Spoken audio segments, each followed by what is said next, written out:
ഞാൻ അന്ത്യകാല സംഭവങ്ങളെ സംബന്ധിച്ചും ഒക്കെ പലപ്പോഴും പ്രസംഗിക്കാറുണ്ട്. நான் கடைசி கால சம்பவங்களை குறித்தெல்லாம் பல நேரங்களில் பிரசங்கிப்பதுண்டு. അതുകൊണ്ട് ഇന്ന് കൃത്യമായിട്ട് ആ യേശുക്രിസ്തുവിന്റെ വരവിനെ കുറിച്ചൊരു അല്പകാര്യം നിങ്ങളോട് പറയാൻ പോകും. ஆனால் இன்றைக்கு தெளிவாக இயேசு கிறிஸ்துவின் வருகை குறித்த சில காரியங்களை உங்களோடு பேச விரும்புகிறேன். വേദപുസ്തകത്തിലെ ഏറ്റവും പ്രധാനപ്പെട്ട ഒരു കാര്യമാണ്, வேத புத்தகத்தில் மிகவும் முக்கியமான ஒரு காரியம்தான் യേശുക്രിസ്തുവിന്റെ വരവ്, இயேசு கிறிஸ்துவினுடைய வருகை. ഒരു വാക്യം വായിച്ചുകൊണ്ട് നമുക്ക് തുടങ്ങാം. ஒரு வசனத்தை வாசித்து நாம் ஆரம்பிக்கலாம். വെളിപ്പാട് പുസ്തകം வெளிப்படுத்தின விசேஷம் 1-ാം അധ്യായത്തിന്റെ 7-ാമത്തെ വാക്യം. 1-ாம் அதிகாரத்தின் 7-ாம் வசனம். இதோ மேகங்களுடனே வருகிறார், கண்கள் யாவும் அவரை காணும், அவரை குத்தினவர்களும் அவரை காண்பார்கள், பூமியின் கோத்திரத்தார் எல்லாம் அவரை பார்த்து புலம்புவார்கள், அப்படியே ஆகும். ஆமென். വെളിപ്പാട് പുസ്തകത്തിന്റെ ഏറ്റവും പ്രധാനപ്പെട്ട ആശയം, വിഷയം ഇതാണ്. வெளிப்படுத்தின விசேஷத்தினுடைய மிக முக்கியமான ஒரு பொருள் என்னவென்றால் இதுதான். വെളിപ്പാട് പുസ്തകം വേദപുസ്തകത്തിലെ അവസാനത്തെ പുസ്തകമാണെന്ന് അറിയാം. வெளிப்படுத்தின விசேஷம் வேத புத்தகத்தினுடைய கடைசி புத்தகம் என்று நீங்கள் அறிந்திருக்கிறீர்கள். അത് മേലാൽ സംഭവിപ്പാനുള്ള കാര്യമാണ് എന്ന് 1-ാം അധ്യായത്തിന്റെ 1-ാം വാക്യം പറയും. 1-வது அதிகாரத்தில் 1-ாம் வசனத்தில் நாம் வாசிக்கிறோம், இனிமேல் சம்பவிப்பது என்று அது சொல்லப்பட்டிருக்கிறது. പുസ്തകം പൊതുവെ എല്ലാം മേലാൽ സംഭവിപ്പാനുള്ള കാര്യമാണ്. அந்த புஸ்தகத்தில் இருக்கிற பொதுவாகவே இருக்கிற எல்லாமே இனி சம்பவிக்க வேண்டியவைகள். ആ സംഭവത്തിന്റെ ഏറ്റവും പ്രധാനപ്പെട്ട കാര്യമാണ് ഈ 7-ാം വാക്യം പറയുന്നത്. அந்த சம்பவத்தினுடைய மிக முக்கியமான ஒரு காரியம்தான் இந்த 7-ாம் வசனத்தில் சொல்லப்பட்டிருக்கிறது. വായിക്കുന്നത് ഇങ്ങനെയാണ്, அதில் நாம் இப்படி வாசிக்கிறோம், ഇതാ അവൻ മേഘാരൂഢനായി വരുന്നു. இதோ மேகங்களுடனே வருகிறார். അവൻ എന്നവിടെ പറഞ്ഞിരിക്കുന്നതിന് മുമ്പിലത്തെ വാക്യങ്ങളുടെ വെളിച്ചത്തിലാണ്. ஆமென். அவர் என்று சொல்லுகிறது அதுக்கு முந்தின வசனத்தின் அடிப்படையில். അതിന് 5 മുതലുള്ള വാക്യങ്ങളിൽ ആ ആളിനെ കുറിച്ച് പറയുന്നു. அந்த 5 முதலுள்ள வசனங்களில் அது யார் அவர் வருகிறார் என்பதை குறித்து சொல்லப்பட்டிருக்கிறது. സ്നേഹിക്കുന്നവന് നമ്മുടെ പാപം പോക്കി നമ്മെ തന്റെ രക്തത്താൽ വിടുവിച്ച് പിതാവായ ദൈവത്തിന്റെ മേൽ രാജ്യവും പുരോഹിതന്മാരും ആക്കി തീർത്തവൻ. நம்மை நேசிக்கிறவர் நம்மேல் அன்பு கூர்ந்து நமக்காக இரத்தம் சிந்தி பாவங்களர் நம்மை சுத்திகரித்து தம்முடைய பிதாவாகிய தேவனுக்கு முன்பாக நம்மை ராஜாக்களும் ஆசாரியமாய் நிறுத்தின தேவன். അത് യേശുവാണ് എന്ന് അവിടെ പറഞ്ഞിട്ടുണ്ട്. அது இயேசுதான் என்று அங்கே சொல்லப்பட்டிருக்கிறது. അത് പറഞ്ഞിട്ട് പറയുകയാണ്, ഇതാ അവൻ മേഘാരൂഢനായി. இவைகளை சொல்லிட்டு சொல்லுகிறார், இதோ மேகங்களுடனே அவர் வருகிறார். മേഘാരൂഢനായി വരുന്നു. மேகங்களுடனே அவர் வருகிறார் എന്ന് പറഞ്ഞാൽ മേഘത്തിൽ കയറി വരുന്നു. அப்படி என்றால் மேகத்தில் ஏறி அவர் வருகிறார். അങ്ങനെയാണ് യേശു വരാൻ പോകുന്നത്. அப்படிதான் இயேசு வரப்போகிறார். എന്താണെന്നോ ആ പറയുന്നതിന്റെ അർത്ഥം? இப்படி சொல்லப்படுகிறதனுடைய பொருள் என்ன, அர்த்தம் என்ன? അതിനോട് ബന്ധപ്പെട്ട വേറെ വാക്യങ്ങളുണ്ട്. இதோடு தொடர்புடைய வேறு வசனங்கள் இருக்கிறது. അപ്പോസ്തലപ്രവൃത്തി 1-ാം അധ്യായം, அப்போஸ்தலர் நடவடிக்கைகள் 1-ாம் அதிகாரம், അതിന്റെ 9 മുതൽ 11 വരെയുള്ള വാക്യങ്ങൾ നമ്മൾ വായിക്കും. அதனுடைய 9 முதல் 11 வரைக்குள்ள வசனங்களை வாசிக்கும் பொழுது യേശു സ്വർഗത്തിലേക്ക് പോകുന്ന സമയം, இயேசு பரம் ஏறுகிற நேரத்தில் നാം വായിക്കുന്നത് യേശു തന്റെ ശിഷ്യന്മാരുമായിട്ട് സംസാരിച്ചുകൊണ്ട് നിൽക്കുക. இயேசு தன்னுடைய சீஷர்களோடு பேசிக் கொண்டிருக்கிறார். അങ്ങനെ സംസാരിച്ചുകൊണ്ടിരിക്കുമ്പോ, அப்படி பேசிக் கொண்டிருக்கும் பொழுது യേശു പൊങ്ങി പൊങ്ങി മേപ്പോട്ടങ്ങ് இயேசு அப்படி உயர்ந்து உயர்ந்து மேலே ஏறி போயிட்டார். മേപ്പോട്ടങ്ങ് പോയി. அவர் மேலே ஏறி போயிட்டார். മേഘത്തിനപ്പുറത്തേക്ക് പോയി. மேகத்துக்கு மேலாக எடுத்துக்கொள்ளப்பட்டார். മേഘം അവനെ മൂടി. மேகம் அவரை மூடிக்கொண்டது. പിന്നെ അവര് കണ്ടില്ല. அதுக்கு பின்பு யாரும் அவரை பார்க்கவில்லை. അങ്ങനെ ശിഷ്യന്മാരുടെ കൂടെ നിന്ന് യേശു പൊങ്ങി മേഘത്തിനപ്പുറത്തേക്ക് പോയി. ஆமென். அந்த சீஷர்களோடு நின்ற இயேசு உயர்ந்து அந்த மேகத்திற்கு அப்புறமாய் அவர் போனார். ഒരു അലങ്കാര ഭാഷയിൽ പറഞ്ഞാൽ മേഘം അവനെ കൊണ്ടുപോയി എന്ന് പറയാം. இன்னும் ஒரு அலங்காரமா அந்த வார்த்தையை சொல்ல வேண்டுமேயானால் மேகம் அவரை கொண்டு போயிற்று என்று சொல்லலாம். മേഘത്തിനപ്പുറത്തേക്ക് പോയി. மேகத்துக்கு அப்பார் அவர் போய்விட்டார். എന്നാൽ ഒരു ദിവസം വരുന്നു, ஆனால் ஒரு நாள் வருகிறது, ആ മേഘം അവിടത്തെ തിരിച്ചു കൊണ്ടുവരാൻ പോകും. அந்த மேகம் அவரை திரும்ப கொண்டு வர ആ போகிறார். മേഘത്തിൽ കയറി വരുന്നു. அந்த மேகத்தில் ஏறி அவர் வருகிறார். അതായിരിക്കും യേശു വരുന്ന രീതി. அதுதான் இயேசு வருகிற விதம். എന്നിട്ട് ആ വാക്യത്തിന്റെ ബാക്കി നോക്കൂ. அதுக்கு பின் அந்த வசனத்தின் பின்பகுதியை பாருங்கள். ഏത് കണ്ണും അവനെ കുത്തിത്തുളച്ചവരും അവനെ കാണും. அவரை குத்தினவர்கள் யாவரும் அவரை காண்பார்கள். എല്ലാവരും അവനെ കാണും. எல்லாரும் அவரை பார்ப்பார்கள். എല്ലാവരും കാണത്തക്കവണ്ണം യേശു ഇറങ്ങി വരും. எல்லாரும் பார்க்கத்தக்க விதத்தில் இயேசு இறங்கி வருவார். കാണാത്ത ഒരാളും ഉണ്ടാവില്ല. அதை பார்க்காதவர்கள் ஒருவரும் இருக்க மாட்டார்கள். അടുത്ത പ്രയോഗം, அடுத்த வார்த்தை, ഭൂമിയിലെ ഗോത്രങ്ങളൊക്കെയും അവനെ ചൊല്ലി വിലപിക്കും. ஆமென். பூமியின் கோத்திரத்தார் எல்லாரும் அவரை பார்த்து புலம்புவார்கள். இயேசு வரும்போது ഭൂമിയിൽ ഭയങ്കര നിലവിളി ഉണ്ടാവും. பூமியிலே பயங்கரமான புலம்பல்கள் உண்டாகும். എല്ലാം ഒരു വലിയ കൂട്ടം ജനം അലറി നിലവിളിക്കും. ஒரு பெரும் கூட்டத்தார் அழுது புலம்புவார்கள், அலறி அழுது புலம்புவார்கள். ആമേൻ. அப்படியே ஆகட்டும், ஆமென். അങ്ങനെ തന്നെ സംഭവിക്കും. அப்படிதான் சம்பவிக்கும். ഒരു മാറ്റം ഉണ്ടാവില്ല. ஒரு மாற்றமும் மாறுதலும் இருக்காது. ആകയാൽ ഈ പുസ്തകത്തിന്റെ സന്ദേശം, ഈ വേദപുസ്തകത്തിന്റെ സന്ദേശം, ஆகவே இந்த வேத புஸ்தகத்தினுடைய வார்த்தை செய்தி என்னன்னா യേശുക്രിസ്തുവിന്റെ വരവെന്നുള്ളതാണ്. இயேசு கிறிஸ்துவனுடைய வருகை என்பதுதான். ഇത് രണ്ടാം വരവിന്റെ കാര്യം. இது இரண்டாவது வருகையின் காரியம். ഞാനിത് പറയുമ്പോൾ ഈ സുവിശേഷ സന്ദേശം ശ്രദ്ധിക്കുന്ന പൊതുലോകമുണ്ട്. நான் இதை கவனிக்கும் பொழுது இந்த சுவிசேஷ செய்தியை கேட்கிற பொது உலகம் இருக்கிற பொது ஜனங்கள் இருக்கிறார். ഇതിനകത്തിരിക്കുന്ന വിശ്വാസികൾ മാത്രമല്ല, இங்கே இருக்கிற விசுவாசிகள் மாத்திரமல்ல. അതുകൊണ്ട് അവർക്കും കൂടെ മനസ്സിലാകുന്ന ഭാഷയിൽ ചില കാര്യങ്ങൾ ഞാൻ പറയണം. எனவே அவர்களுக்கும் புரிந்து கொள்ளத்தக்க விதத்தில் சில காரியங்களை நான் சொல்லுகிறேன். ലോകത്തിലെ ഏറ്റവും വലിയ സന്ദേശം യേശു ലോകത്തിൽ വന്നു ഇനിയും വരും എന്നുള്ളതാണ്. உலகத்தில் ஒரு மிகப்பெரிய செய்தி என்னவென்றால் இயேசு உலகத்தில் வந்தார், அவர் மறுபடியும் வருவார் என்பதுதான்.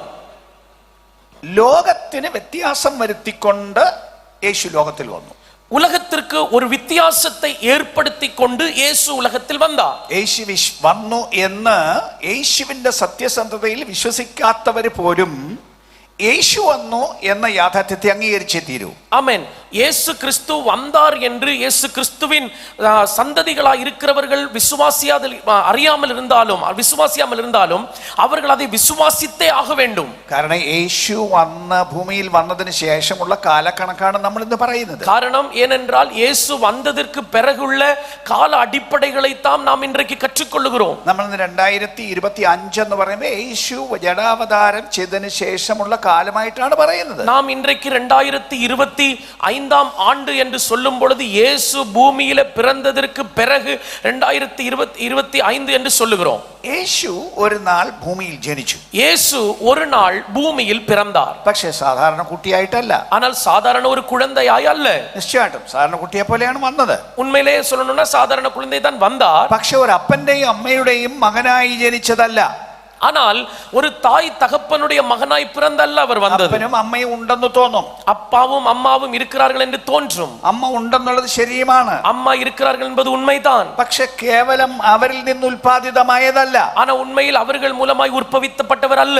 ദൈവമായിരുന്നവൻ, தேவமாயிருந்தவர், സകലത്തെയും ഉണ്ടാക്കിയവൻ, சகலவற்றையும் உருவாக்கியவர், എല്ലാത്തിനും തുടക്കമായവൻ, எல்லாவற்றுக்கும் துவக்கமானவர், മനുഷ്യർക്ക് വേണ്ടി ഭൂമിയിൽ ജഡമെടുത്തു വന്നതാണ്. மனிதருக்காக பூமியில் மாம்சமாய் அவர் வந்ததா இருக்கிறார். പ്രത്യേക ഉദ്ദേശത്തിന് വേണ്ടി വന്നതാണ്. விசேஷித்த நோக்கத்திற்காய் வந்திருக்கிறார். അന്നു മുതൽ ഒരു പുതിയ യുഗം തുറന്നു. அன்று முதல் ஒரு புதிய யுகம் ஆரம்பித்தது. ക്രിസ്തുവിന്റെ യുഗം ആരംഭിച്ചു. அது கிறிஸ்துவின் காலம் ஆரம்பித்தது. ആ സന്ദേശം ലോകം മുഴുവൻ അറിയണം. அந்த செய்தி உலகம் முழுவதும் அறிய வேண்டும். അന്ന് തന്നെ വിളംബരം ചെയ്തു. அன்றைக்கே அந்த செய்தி பரப்பப்பட்டது. ഒരു മേലോകത്തിൽ നിന്ന് ദൂതന്മാർ വന്നു. மேலோகத்திலிருந்து தூதர்கள் வந்தார்கள். അവർ വിളിച്ചു പറയുകയാണ്, அவர்கள் உரத்த சத்தமாய் സകല ജനത്തിനും ഉണ്ടാകുവാനുള്ള മഹാസന്തോഷം ഞാൻ നിങ്ങളോട് സുവിശേഷിക്കുന്നു. சகல ஜனங்களுக்கும் நற்செய்தியை அறிவிக்கிறேன் என்று அவர் சொல்லுகிறார். ക്രിസ്തു എന്ന രക്ഷിതാവ് ഇന്ന് ദാവീദിന്റെ പട്ടണത്തിൽ നിങ്ങൾക്കായി ജനിച്ചിരിക്കുന്നു. கிறிஸ்து என்னும் ரட்சகர் இன்றைக்கு தாவீதின் ஊரிலே உங்களுக்காக பிறந்திருக்கிறார். മേലോകം വിളംബരം ചെയ്ത സന്ദേശമാണ് യേശുവിന്റെ ആഗമനം. மேலான உலகம் இயேசு கிறிஸ்துவின் வருகை குறித்த நற்செய்தியை அறிவித்திருக்கிறது. സകല ലോകത്തോടും വിളംബരം ചെയ്ത് പറഞ്ഞു യേശു വരുന്നു. சகல உலகத்திற்கும் அவர்கள் சொன்னிருக்கிறார்கள் இயேசு வந்திருக்கிறார். യേശു ഭൂമിയിൽ പ്രസംഗിച്ചു. இயேசு பூமியில் பிரசங்கித்தார். ശരിക്കും അവിടുന്ന് മനുഷ്യനായി ജീവിച്ചു. அவர் உண்மையிலேயே ஒரு மனிதனாக வாழ்ந்தார். മനുഷ്യർ അവിടുത്തെ കണ്ടു. மனுஷர்கள் அவரை பார்த்தார்கள். അവരുടെ കൂടെ നടക്കാമായിരുന്നു. அவரோடு கூட நடக்க முடிந்தது. അവിടുത്തെ തൊടാമായിരുന്നു. அவரை தொட முடிந்தது. അങ്ങനെ യാഥാർത്ഥ്യമായി ഭൂമിയിൽ ജീവിച്ചവൻ. அப்படி உண்மையாகவே அவர் பூமியில் வாழ்ந்திருந்தவர். പക്ഷേ അവിടുന്ന് വന്നത് വലിയ ഉദ്ദേശത്തിന് വേണ്ടിയാണ്. அவர் വന്നത് ഒരു மிகப்பெரிய நோக்கத்திற்காக வந்தார். ഉദ്ദേശത്തിന്റെ നിവൃത്തിക്ക് വേണ്ടി, அந்த நோக்கத்தை நிறைவேற்றுவதற்காக യേശു മരിച്ചു. இயேசு மரித்தார். ആ മരണം സർക്കാർ അവിടുത്തെ കൊന്നതാണ്. ஆமென். அந்த மரணம் அரசாங்கம் அவரை கொன்றது. അവിടുത്തെ ക്രൂശിച്ചതാണ്. அவரை சிலுவையில் அறைந்தது தான். அரசாங்கம் அவர்களை சிலுவையில் அறைந்தது. പക്ഷെ അത് ദൈവത്തിന്റെ ഉദ്ദേശത്തിന് വേണ്ടിയായിരുന്നു. ஆனால் அது நிறைவேறினது தேவத்தினுடைய நோக்கத்திற்காக. അവിടുന്ന് മരിക്കാൻ വേണ്ടി വന്നതാണ്. அவர் മരിப்பதற்காகவே வந்தார். ലോകത്തിന്റെ പാപത്തിന്റെ പരിഹാരത്തിനായി മരിക്കാൻ വേണ്ടി വന്നതാണ്. உலகத்தின் பாவத்தின் பரிகாரத்திற்காக மரிப்பதற்காக வந்தார். ആ മരണവാർത്ത പോലും ദൈവം വേറൊരു ഭാഷയിൽ വിളംബരം ചെയ്തു. அந்த மரண வார்த்தையை கூட ஆண்டவர் வேறு ஒரு வார்த்தையின் மூலமாய் அதை விளம்பர பிரசித்தப்படுத்தினார். ഒരു പട്ടാപ്പകൽ പകൽ 12 മണി നേരം സൂര്യൻ ഇരുണ്ടുപോയി. ஒரு பகல் நேரத்தில் 12 மணி நேரம் சூரியன் அந்தகாரப்பட்டது. നാട്ടിലെ നട്ടുച്ചയ്ക്ക് உலகத்துல நம்ம ஊர்ல நடுப்பகல் நேரத்தில் സൂര്യൻ അസ്തമിച്ചു പോയി. சூரியன் மறைந்து போனது. ആളുകൾ അന്വേഷിക്കണം എന്താണ് സംഭവം. ஜனங்கள் விசாரிக்க வேண்டும் ஏன் இது சம்பவித்தது. അടുത്ത 3 മണിക്കൂർ വെളിച്ചമില്ല. அடுத்த 3 மணி நேரம் வெளிச்சம் இல்லை. ആ 3 മണിക്കൂർ നേരം കഴിഞ്ഞാണ് വെളിച്ചം വന്നത്. அடுத்த 3 மணி நேரம் தாண்டி தான் வெளிச்சம் வந்தது. ലോകം അന്വേഷിച്ചു നോക്കൂ എന്താണ് സംഭവം. உலகம் விசாரித்தது என்ன சம்பவித்திருக்கிறது. ലോകത്തിന്റെ സൃഷ്ടികർത്താവ്, உலகத்தின் சிருஷ்டிகர்த்தர், സകല മനുഷ്യന്റെയും സൃഷ്ടികർത്താവ്, சகல மனிதர்களுடைய சிருஷ்டிகர்த்தர், സകല മനുഷ്യർക്കും വേണ്ടി ക്രൂശിൽ മരിക്കുന്നു. சகல மனிதர்களுக்காக சிலுவையில் மரித்தார். അവസാനത്തെ മണിക്കൂറുകൾ എത്തിയിരിക്കുന്നു. ஆமென். அந்த மணி நேரங்கள் வந்திருக்கிறது. സകല ലോകവുമേ, சகல உலகமே തിരിഞ്ഞ് രക്ഷപ്പെട്ടുകൊള്ളുവീൻ. நீங்கள் திரும்பி ரட்சிக்கப்படுங்கள். പാപപരിഹാരത്തിന് വഴി ഉണ്ടാക്കിയിരിക്കുന്നു. உங்களுடைய பாவத்திற்கான பரிகாரத்திற்கான வழி உண்டாக்கப்பட்டிருக்கிறது. ഇതാ നിങ്ങൾക്കായി യാഗമാകുന്നു. ரட்சகர் இதோ உங்களுக்காக பலியாயிருக்கிறார். അങ്ങനെ അതും വിളംബരം ചെയ്തതാണ്. அதுவும் பிரசித்தப்படுத்தப்பட்டது. ആ യേശു മരിച്ചവർ ഉയർത്തെഴുന്നേറ്റു. அந்த இயேசு மரித்தவர் உயிரோடு எழும்பினார். സ്വർഗ്ഗത്തിലേക്ക് ആരോഹണം ചെയ്തു. பரலோகத்திற்கு எடுத்துக் கொள்ளப்பட்டார். ആ യേശു പോകുമ്പോൾ പറഞ്ഞു, அந்த இயேசு போகும் பொழுது சொன்னார், പോകുന്നതിന് മുമ്പ് പറഞ്ഞു, அவர் போறதுக்கு முன்பு சொன்னார். യോഹന്നാന്റെ സുവിശേഷം 14-ാം അധ്യായം, யோவான் எழுதின சுவிசேஷம் 14-ാം அதிகாரம் 1 മുതൽ 3 വരെയുള്ള വാക്യങ്ങളിൽ 1 முதல் 3 വசനங்களை വാസിക്കും യേശു തന്റെ ശിഷ്യന്മാരോട് പറയുകയാണ്, இயேசு தன்னுடைய சீஷர்களிடத்தில் சொல்லுகிறார், ഞാൻ പോവാണ്, நான் போகிறேன். ഇത്രയും നാളും ഞാൻ നിങ്ങളുടെ കൂടെ ഇരുന്നു, இவ்வளவு நாட்கள் நான் உங்களோடு இருந்தேன், ഇനി ഞാൻ പോവാണ്, இனி நான் போகிறேன். പക്ഷെ ഞാൻ പോയാൽ, ஆனா நான் போனால் ഞാൻ തിരിച്ചു വരും, நான் திரும்ப வருவேன். ഞാൻ പോകുന്ന ഒരു കാര്യം ചെയ്യാൻ വേണ്ടിയാണ്, நான் ஒரு காரியத்தை செய்வதற்காக போகிறேன். ഞാൻ ഒരു ഭവനം ഒരുക്കാൻ പോകും, நான் உங்களுக்காக வீட்டை உருவாக்க போகிறேன். വലിയ ഭവനം, ஒரு பெரிய வீடு. അത് ഒരുക്കി കഴിഞ്ഞാൽ, அதை ஆயத்தப்படுத்தினால், ഞാൻ ഇരിക്കുന്ന ഇടത്ത് നിങ്ങളും ഇരിക്കേണ്ടത്, நான் இருக்கிற இடத்தில் நீங்களும் இருக்கும்படி പിന്നെയും വന്ന് നിങ്ങളെ എന്റെ അടുക്കൽ ചേർത്തുകൊള്ളും, நான் மறுபடியும் வந்து உங்களை என்னிடமாய் சேர்த்துக் கொள்ளுவேன். യേശു നേരിട്ട് പറഞ്ഞു, இதை இயேசு நேரடியாகவே சொன்னார். പോവാണ്, நான் போகிறேன், പോയിട്ട് ഞാൻ വരും, போயிட்டு திரும்ப வருவேன், വന്ന് നിങ്ങളെ കൊണ്ടുപോകും, வந்து உங்களை என்னிடத்தில் கொண்டு നിങ്ങളെ போவேன், ഇരുത്തും, என்னோடு கூட உங்களை அமர பண்ணுவேன். ആ വാക്യം മാത്രമല്ല, அந்த வார்த்தை மாத்திரமல்ல, സുവിശേഷങ്ങൾ വായിച്ചാൽ, சுவிசேஷ புத்தகங்கள் வாசித்தால் അനവധി സാദൃശ്യങ്ങൾ, ഉപമകൾ യേശു പറഞ്ഞു, அநேக ஒப்புமைகளை உவமைகளை இயேசு சொன்னார். അത് പലതും യേശു തിരിച്ചു വരും എന്നതിന്റെ ഉപമകളായിരുന്നു. அது பல உவமைகளும் இயேசு திரும்ப வருவார் என்பதுதான். തിരിച്ചു വരുമ്പോൾ എന്ത് സംഭവിക്കും അവർ എന്നതിനെ സംബന്ധിച്ചുള്ള ഉപമകളായിരുന്നു. அவர் திரும்ப வரும்பொழுது என்ன சம்பவிக்கும் அவைகளை குறித்த உவமைகளாக இருந்தது. ഞാൻ മുമ്പ് പറഞ്ഞതുപോലെ, நான் ஏற்கனவே சொன்னது போல, ശിഷ്യന്മാർ നോക്കി നിന്നപ്പോഴാണ് ഇത് സംഭവിച്ചത്. சீஷர்கள் பார்த்து கொண்டிருக்கும் பொழுதுதான் இது சம்பவித்தது. യേശു അപ്രത്യക്ഷപ്പെട്ടതല്ല, இயேசு காணாமல் போனதல்ல. നോക്കി നിൽക്കെ, അവർ നോക്കി നിൽക്കെ മേപ്പോട്ട് പൊങ്ങി പൊങ്ങി പൊങ്ങി ക്രമേണ പൊങ്ങിപ്പോയി. சீஷர்கள் பார்த்து கொண்டிருக்கும் பொழுதே அவர் உயர உயர உயர எடுத்துக் கொள்ளப்பட்டார். ഞാൻ പറഞ്ഞതുപോലെ മേഘത്തിന് അപ്പുറത്തേക്ക് പോയി. நான் சொன்னது போல மேகத்திற்கு அப்புறமாய் அவர் போனார். അപ്പോഴാണ് ദൂതന്മാർ വന്ന് വിളിച്ചു പറയുന്നത്, அப்பொழுதுதான் தூதர்கள் வந்து சொல்லுகிறார்கள், ഗലീല നാട്ടുകാരെ, നിങ്ങൾ എന്താണ് ഈ മേപ്പോട്ട് നോക്കി നിൽക്കുന്നത്? கலிலேய மனுஷரே, நீங்கள் ஏன் வானத்தை பார்த்துட்டு இருக்கிறீங்க? അവർ ഗലീല എന്ന നാട്ടുകാരായിരുന്നു. அவர் கலிலாவின் ஊரை சேர்ந்தவர்களாயிருந்தார்கள். അവരോട് ചോദിക്കുകയാണ്, அதனால் அவர்களிடத்தில் தூதர்கள் கேட்கிறார்கள், ഗലീലക്കാരെ, നിങ്ങൾ എന്താണ് മേപ്പോട്ട് നോക്കി നിൽക്കുന്നത്? கலிலேயர்களே, நீங்கள் ஏன் வானத்தை பார்த்து നിങ്ങളെ கொண்டிருக்கிறீர்கள்? വിട്ട് സ്വർഗ്ഗത്തിലേക്ക് പോയ ഈ യേശു, உங்களை விட்டு பரலோகத்திற்கு எடுத்துக்கொள்ளப்பட்ட இந்த இயேசு സ്വർഗ്ഗത്തിലേക്ക് പോകുന്നവനായി നിങ്ങൾ കണ്ടതുപോലെ, எப்படி உங்கள் கண்களுக்கு முன்பாக அவர் வானத்துக்கு எழுந்தருளி போனாரோ, ആ പോകുന്നത് മേഘത്തിൽ കയറിപ്പോയല്ലേ? அப்ப அந்த போனது அப்படி மேகத்திற்கு மேலாக எழும்பி போனார் അവർ அல்லவா? നോക്കി നിൽക്കുകയാണ് സംഭവം. அவர்கள் பார்த்து கொண்டிருப்பொழுதுதான் அது சம்பவித்தது.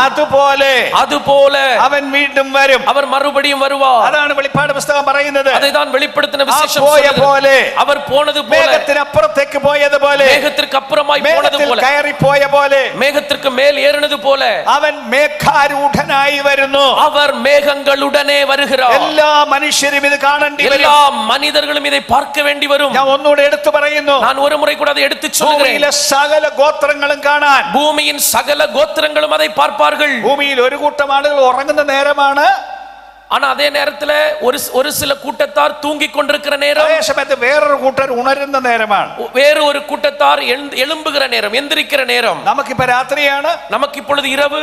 പാസ്റ്റർ വിൽസൺ ജോസിന്റെ നാട്ടിൽ ഇപ്പൊ നേരം വെളുത്ത സമയമാണ്. ஆனா பாஸ்டர் வில்சன் ஜோஸ் அவர்களுடைய ஊர்ல இப்பதான் காலை வேளையா இருக்கும். നമ്മൾ ഉറങ്ങുന്ന നേരം അവർ ഉണർന്ന് ജോലി ചെയ്യുന്ന നേരം. அப்ப நம்ம தூங்க போற நேரம், அவங்க உணர்ந்து வேலைகளை ஆரம்பிக்கிற நேரம். ഉണർന്നിരുന്നാലും ഉറങ്ങിയാലും தூங்கிட்டு இருந்தாலும் எந்திரிச்சிருந்தாலும் സകലരും ഈ വാർത്ത കാണും, ഈ സംഭവം കാണും. சகல ஜனங்களும் இந்த சம்பவத்தை பார்ப்பார்கள். എങ്ങനെ രാത്രി ഇവരെങ്ങനെ കാണുമെന്ന് ചോദിച്ചാൽ, இரவிலே இவர்கள் எப்படி இதை காண்பார்கள் என்று கேட்டால், ഭയങ്കര ഇടി വെട്ടി എന്നിരിക്കട്ടെ. பயங்கர ஒரு இடி வெட்டினது என்று வைத்துக் സാധാരണ கொள்ளுங்கள். ഇടിയല്ല, சாதாரணமான இடி அல்ல, ஒரு பயங்கரமான ஒரு இடி. രാത്രി ഉണരില്ലേ? இரவுல எந்திரிப்பீங்களா இல்லையா? ആരും ഉണരില്ലേ? எல்லாரும் எழும்புவீங்க தானே? അതിനോട് കൂടെ വലിയ സംഭവങ്ങൾ കൂടെ നടന്നാലോ? அப்ப அதோடு கூட பெரிய பயங்கரமான சம்பவங்கள் நடந்தாலோ വീടിന് പുറത്തിറങ്ങി നോക്കില്ലേ? வீட்டுக்கு வெளியே வந்து பார்ப்பீர்கள் அல்லவா? പുറത്തിറങ്ങി നോക്കുമ്പോൾ வெளியே வந்து பார்க்கும் பொழுது ഒരുത്തൻ സ്വർഗ്ഗത്തിൽ നിന്ന് ഇറങ്ങി വന്നിരിക്കുന്നു. இதோ ஒருவர் பரலோகத்திலிருந்து இறங்கி வருகிறார். സേനയോടുകൂടെ ഇറങ്ങി വന്നിരിക്കുന്നു. சேனைகளோடு அவர் இறங்கி வந்திருக்கிறார். ആഘോഷത്തോടെ ഇറങ്ങി വന്നിരിക്കുന്നു. ஆமென். ஒரு ஜெய கம்பீரத்தோடு அவர் வருகிறார். അട്ടഹാസങ്ങളോടെ ഇറങ്ങി വന്നിരിക്കുന്നു. பயங்கரமான ஆர்ப்பரிப்போடு வருகிறார். കോടി കോടി ദൂതന്മാരുടെ ശബ്ദത്തോടെ വരുന്നു. கோடி கோடி தூதர்களுடைய சத்தத்தோடு அவர் வருகிறார். അവർ നോക്കിയപ്പോൾ ഒരുത്തൻ താഴോട്ട് വരുന്നു. அவன் பார்த்த பொழுது ஒருவர் இறங்கி வருகிறார். അവർ കണ്ടാൽ அவர்கள் அந்த கண்களால் അവർ കേട്ടിട്ടുള്ള ഒരാൾ, அவர்கள் அந்த அவரை குறித்து கேள்விப்பட்டவர்கள். പ്രത്യേകിച്ച് ഈ സംഭവം പ്രത്യേകമായി നടക്കാൻ പോകുന്നത്, இந்த சம்பவம் விசேஷமாய் நடக்க போகிறது. ഭൂമിയിലേക്ക് വരുമെങ്കിലും അതിന്റെ കൃത്യസ്ഥാനം യെരുശലേമാണ്. பூமியில நம்ம சொல்ல வேண்டுமேனால் அது அதனுடைய சரியான இடம் எருசலேம். യേശു അവിടെയാണ് മരിച്ചത്. இயேசு அங்கேதான் மரித்தார். അവിടുന്നാണ് സ്വർഗ്ഗത്തിലേക്ക് പോയത്. அங்கிருந்து தான் பரத்திற்கு எடுத்துக்கொள்ளப்பட்டார். അവിടുത്തെ നാട്ടുകാർക്ക് യേശുവിന്റെ വാർത്ത അറിയാം. அந்த ஊர் ஜனங்களுக்கு இயேசுவின் செய்தி தெரியும். ഇന്നും അവിടുത്തെ ആളുകൾ ഈ യേശുവിനെ ദൈവമായി അംഗീകരിക്കുന്നില്ല. இன்றைக்கும் அந்த ஊர் ஜனங்கள் இயேசுவை தெய்வமாக ஏற்றுக்கொள்ளவில்லை. അവരെ മനുഷ്യനായി മാത്രമേ അവർ അംഗീകരിക്കുന്നുള്ളൂ.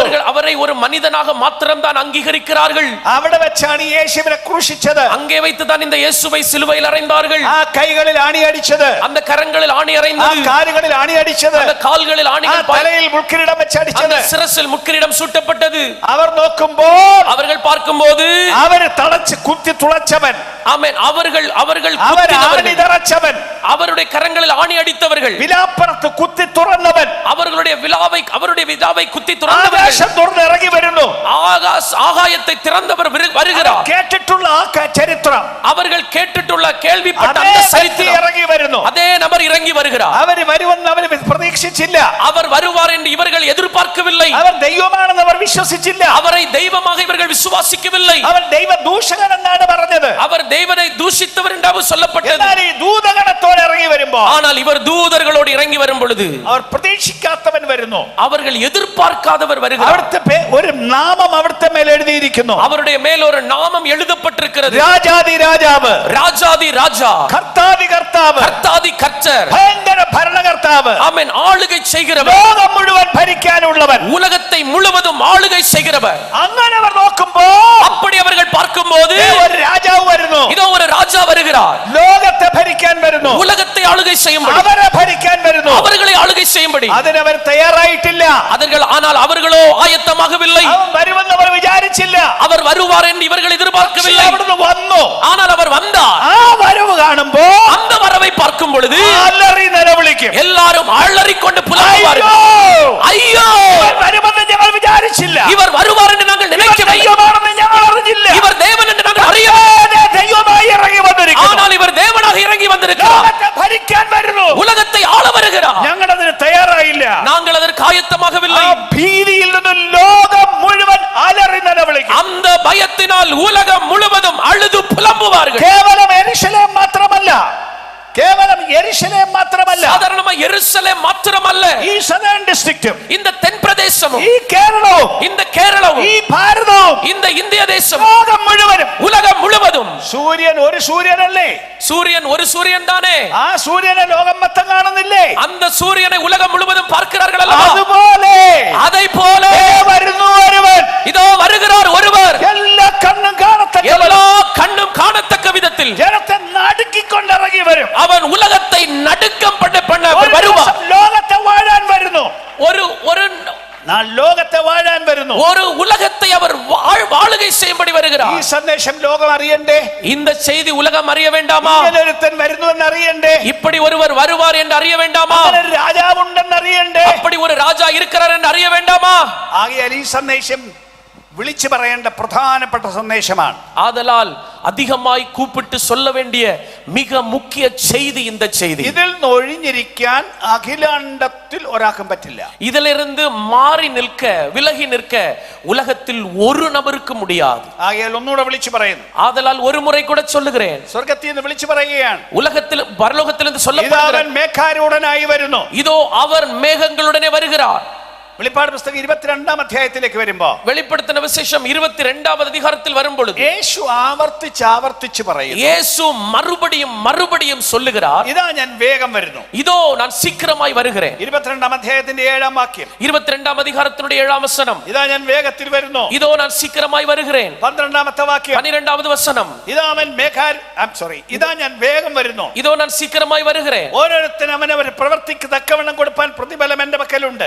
அவனுடைய கிரியைகளின்படி அவனவனுக்கு நான் அளிக்கும் பலன் என்னோட கூட வருகிறது. 20-ാം വാക്യം. 20வது வசனம். ഇതാ ഞാൻ വേഗം വരുന്നു. இதோ நான் சீக்கிரமாய் வருகிறேன்.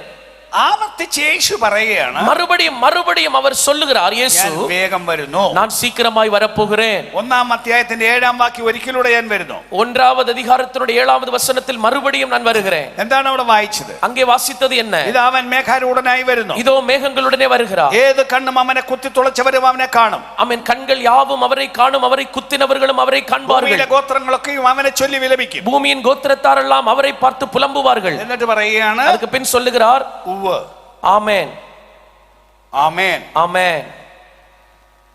ഒരു പ്രാവശ്യം പറഞ്ഞിട്ട് വീണ്ടും ആവർത്തിച്ച് പറയുക. ஒரு முறை சொல்லிக்கிட்டு அவர் மறுபடியும் திரும்ப அதை சொல்றார். എന്താണ് അതിന്റെ അർത്ഥം? அதனுடைய பொருள் என்ன? ദൈവം ഒരു കാര്യം ഒരിക്കൽ പറഞ്ഞാൽ മതി. தேவன் ஒரு காரியத்தை ஒரு முறை சொன்னால் போதும். അങ്ങനെ തന്നെയാ. அது அப்படித்தான். എന്നാൽ ഇത് വീണ്ടും ആവർത്തിച്ച് പറയുന്നുണ്ട്. ஆனால் இதை திரும்பவும் மறுபடியுமாக சொல்லும் பொழுது അത്രയ്ക്ക് പ്രധാനമാണ്. அது அந்த அளவுக்கு முக்கியத்துவம் வாய்ந்தது. 22-ാം അധ്യായത്തിൽ 3 പ്രാവശ്യം പറയും. 22ஆம் அதிகாரத்தில் இதோ சீக்கிரமாய் வருகிறேன் என்று 3 தடவை சொல்லப்பட்டுள்ளது. ഇതിന്റെ വലിയ പ്രാധാന്യം കൊണ്ടാണ് അത് പറയുന്നത്. அதனுடைய மிக முக்கியத்துவத்தை இருக்கிறதுனால தான் அது அவ்வளவு சொல்லப்பட்டது. മുഴു ലോകം അറിയേണ്ട ഒരു സന്ദേശം. ஆதலால் இது முழு உலகமும் அறிய வேண்டிய ஒரு செய்தி. ഭൂമിയിൽ ഒരിക്കൽ വന്ന യേശു, பூமியில் ஒரு முறை வந்த இயேசு ഇനിയും വരാൻ പോകുന്നു. இனியும் வரப்போகிறார். സകലരും അറിയണം. எல்லாரும் அறியணும். അവസാനത്തെ വ്യക്തി അറിയണം. கடைசி நபர் வரைக்கும் அறியணும். ഇത് ഇഷ്ടമില്ലാത്ത ആളും അറിയണം. விரும்பாதவர்களும் அறியணும். ഇതിനെ വെറുക്കുന്നവരും അറിയണം. இதை வெறுக்கிறவர்களும் அறியணும். കാരണം അവരൊരു ദിവസം അഭിമുഖീകരിക്കാൻ പോകുകയാണ്. காரணம் ஒரு நாள் அதை அவர்கள் சந்திக்க நேர்கொள்ள போகிறார்கள். എന്നാൽ നമ്മെ സംബന്ധിച്ചിടത്തോളം ஆனால் நம்மை பொறுத்தவரை ആവേശമുള്ള കാര്യം, அது நமக்கு பயங்கர சந்தோஷத்தை கொடுக்கிற காரியம், ഭയങ്കര ആനന്ദത്തിന്റെ കാര്യം, பயங்கர ஆனந்தத்தின் காரியம். அது യേശു മടങ്ങി വരാൻ പോകുന്നു. இயேசு திரும்ப வரப்போகிறார். നമ്മളത് കാത്തിരിക്കുന്നവരാണ്. நம்ம அதற்காக காத்திருக்கிறோம். നമുക്ക് ഇഷ്ടമാണത്. நமக்கு அது ரொம்ப இஷ்டம். ജീവിതത്തിലെ ഏറ്റവും വലിയ ആഗ്രഹം അതാണ്. வாழ்க்கையின் மிகப்பெரிய விருப்பமும் அதுதான். യേശുവേ വരണമേ, இயேசுவே வாருமே, വേഗം വരണേ, சீக்கிரம் வாரும். അങ്ങനെ പറയുന്ന കുറെ ആളുകളുണ്ട്. அப்படி சொல்லுகிற சில ஜனங்கள் இருக்கிறார்கள். കാത്തിരിക്കുന്ന ആളുകളുണ്ട്. காத்திருக்கிற ஜனங்கள் இருக்கிறார்கள். അത് വലിയൊരു സന്ദേശമാണ്. அதனால் இது ஒரு பெரிய செய்தி. എന്നാൽ എന്തിനാണ് വാസ്തവത്തിൽ യേശു വരുന്നത്? ஆனால் உண்மையில் இயேசு ஏன் வருகிறார்? ഒരു ഭാഷാ പ്രയോഗത്തിൽ അതിന്റെ അർത്ഥം ഞാൻ പറയാം. ஒரு மொழியில நான் அதனுடைய பொருளை இவ்வண்ணமாய் சொல்லுகிறேன். യേശുവിന്റെ ഒന്നാം വരവാകട്ടെ, രണ്ടാം വരവാകട്ടെ, இயேசு கிறிஸ்துவினுடைய முதல் வருகையா இருக்கட்டும், இரண்டாம் வருகையா இருக்கட்டும், ഒരു ഉദ്ദേശം, ஒரு நோக்கம். അതിങ്ങനെ പറയാം. அது இப்படி சொல்றேன். ദൈവത്തിന്റെ രാജ്യം സ്ഥാപിക്കാൻ യേശു വരും. அவருடைய ராஜ்யத்தை ஸ்தாபிக்கும்படிதான் அவர் வரப்போகிறார். യേശു ആദ്യം വന്നത് എന്തിനാണ്? இயேசு முதலாவது எதற்காக வந்தார்? യേശു ഭൂമിയിൽ വന്നപ്പോൾ പ്രസംഗിച്ച പ്രസംഗം എന്താണെന്നറിയോ? இயேசு பூமியில் வந்த பொழுது அவர் பேசின வார்த்தைகள் என்னவென்று உங்களுக்கு தெரியுமா? പ്രസംഗത്തിന്റെ മുഴുവൻ കേന്ദ്ര വിഷയം ഒന്നായിരുന്നു. ஆமென். பிரசங்கத்தினுடைய முழு பிரசங்கத்தினுடைய முக்கியமான காரியம் ஒன்றுதான்.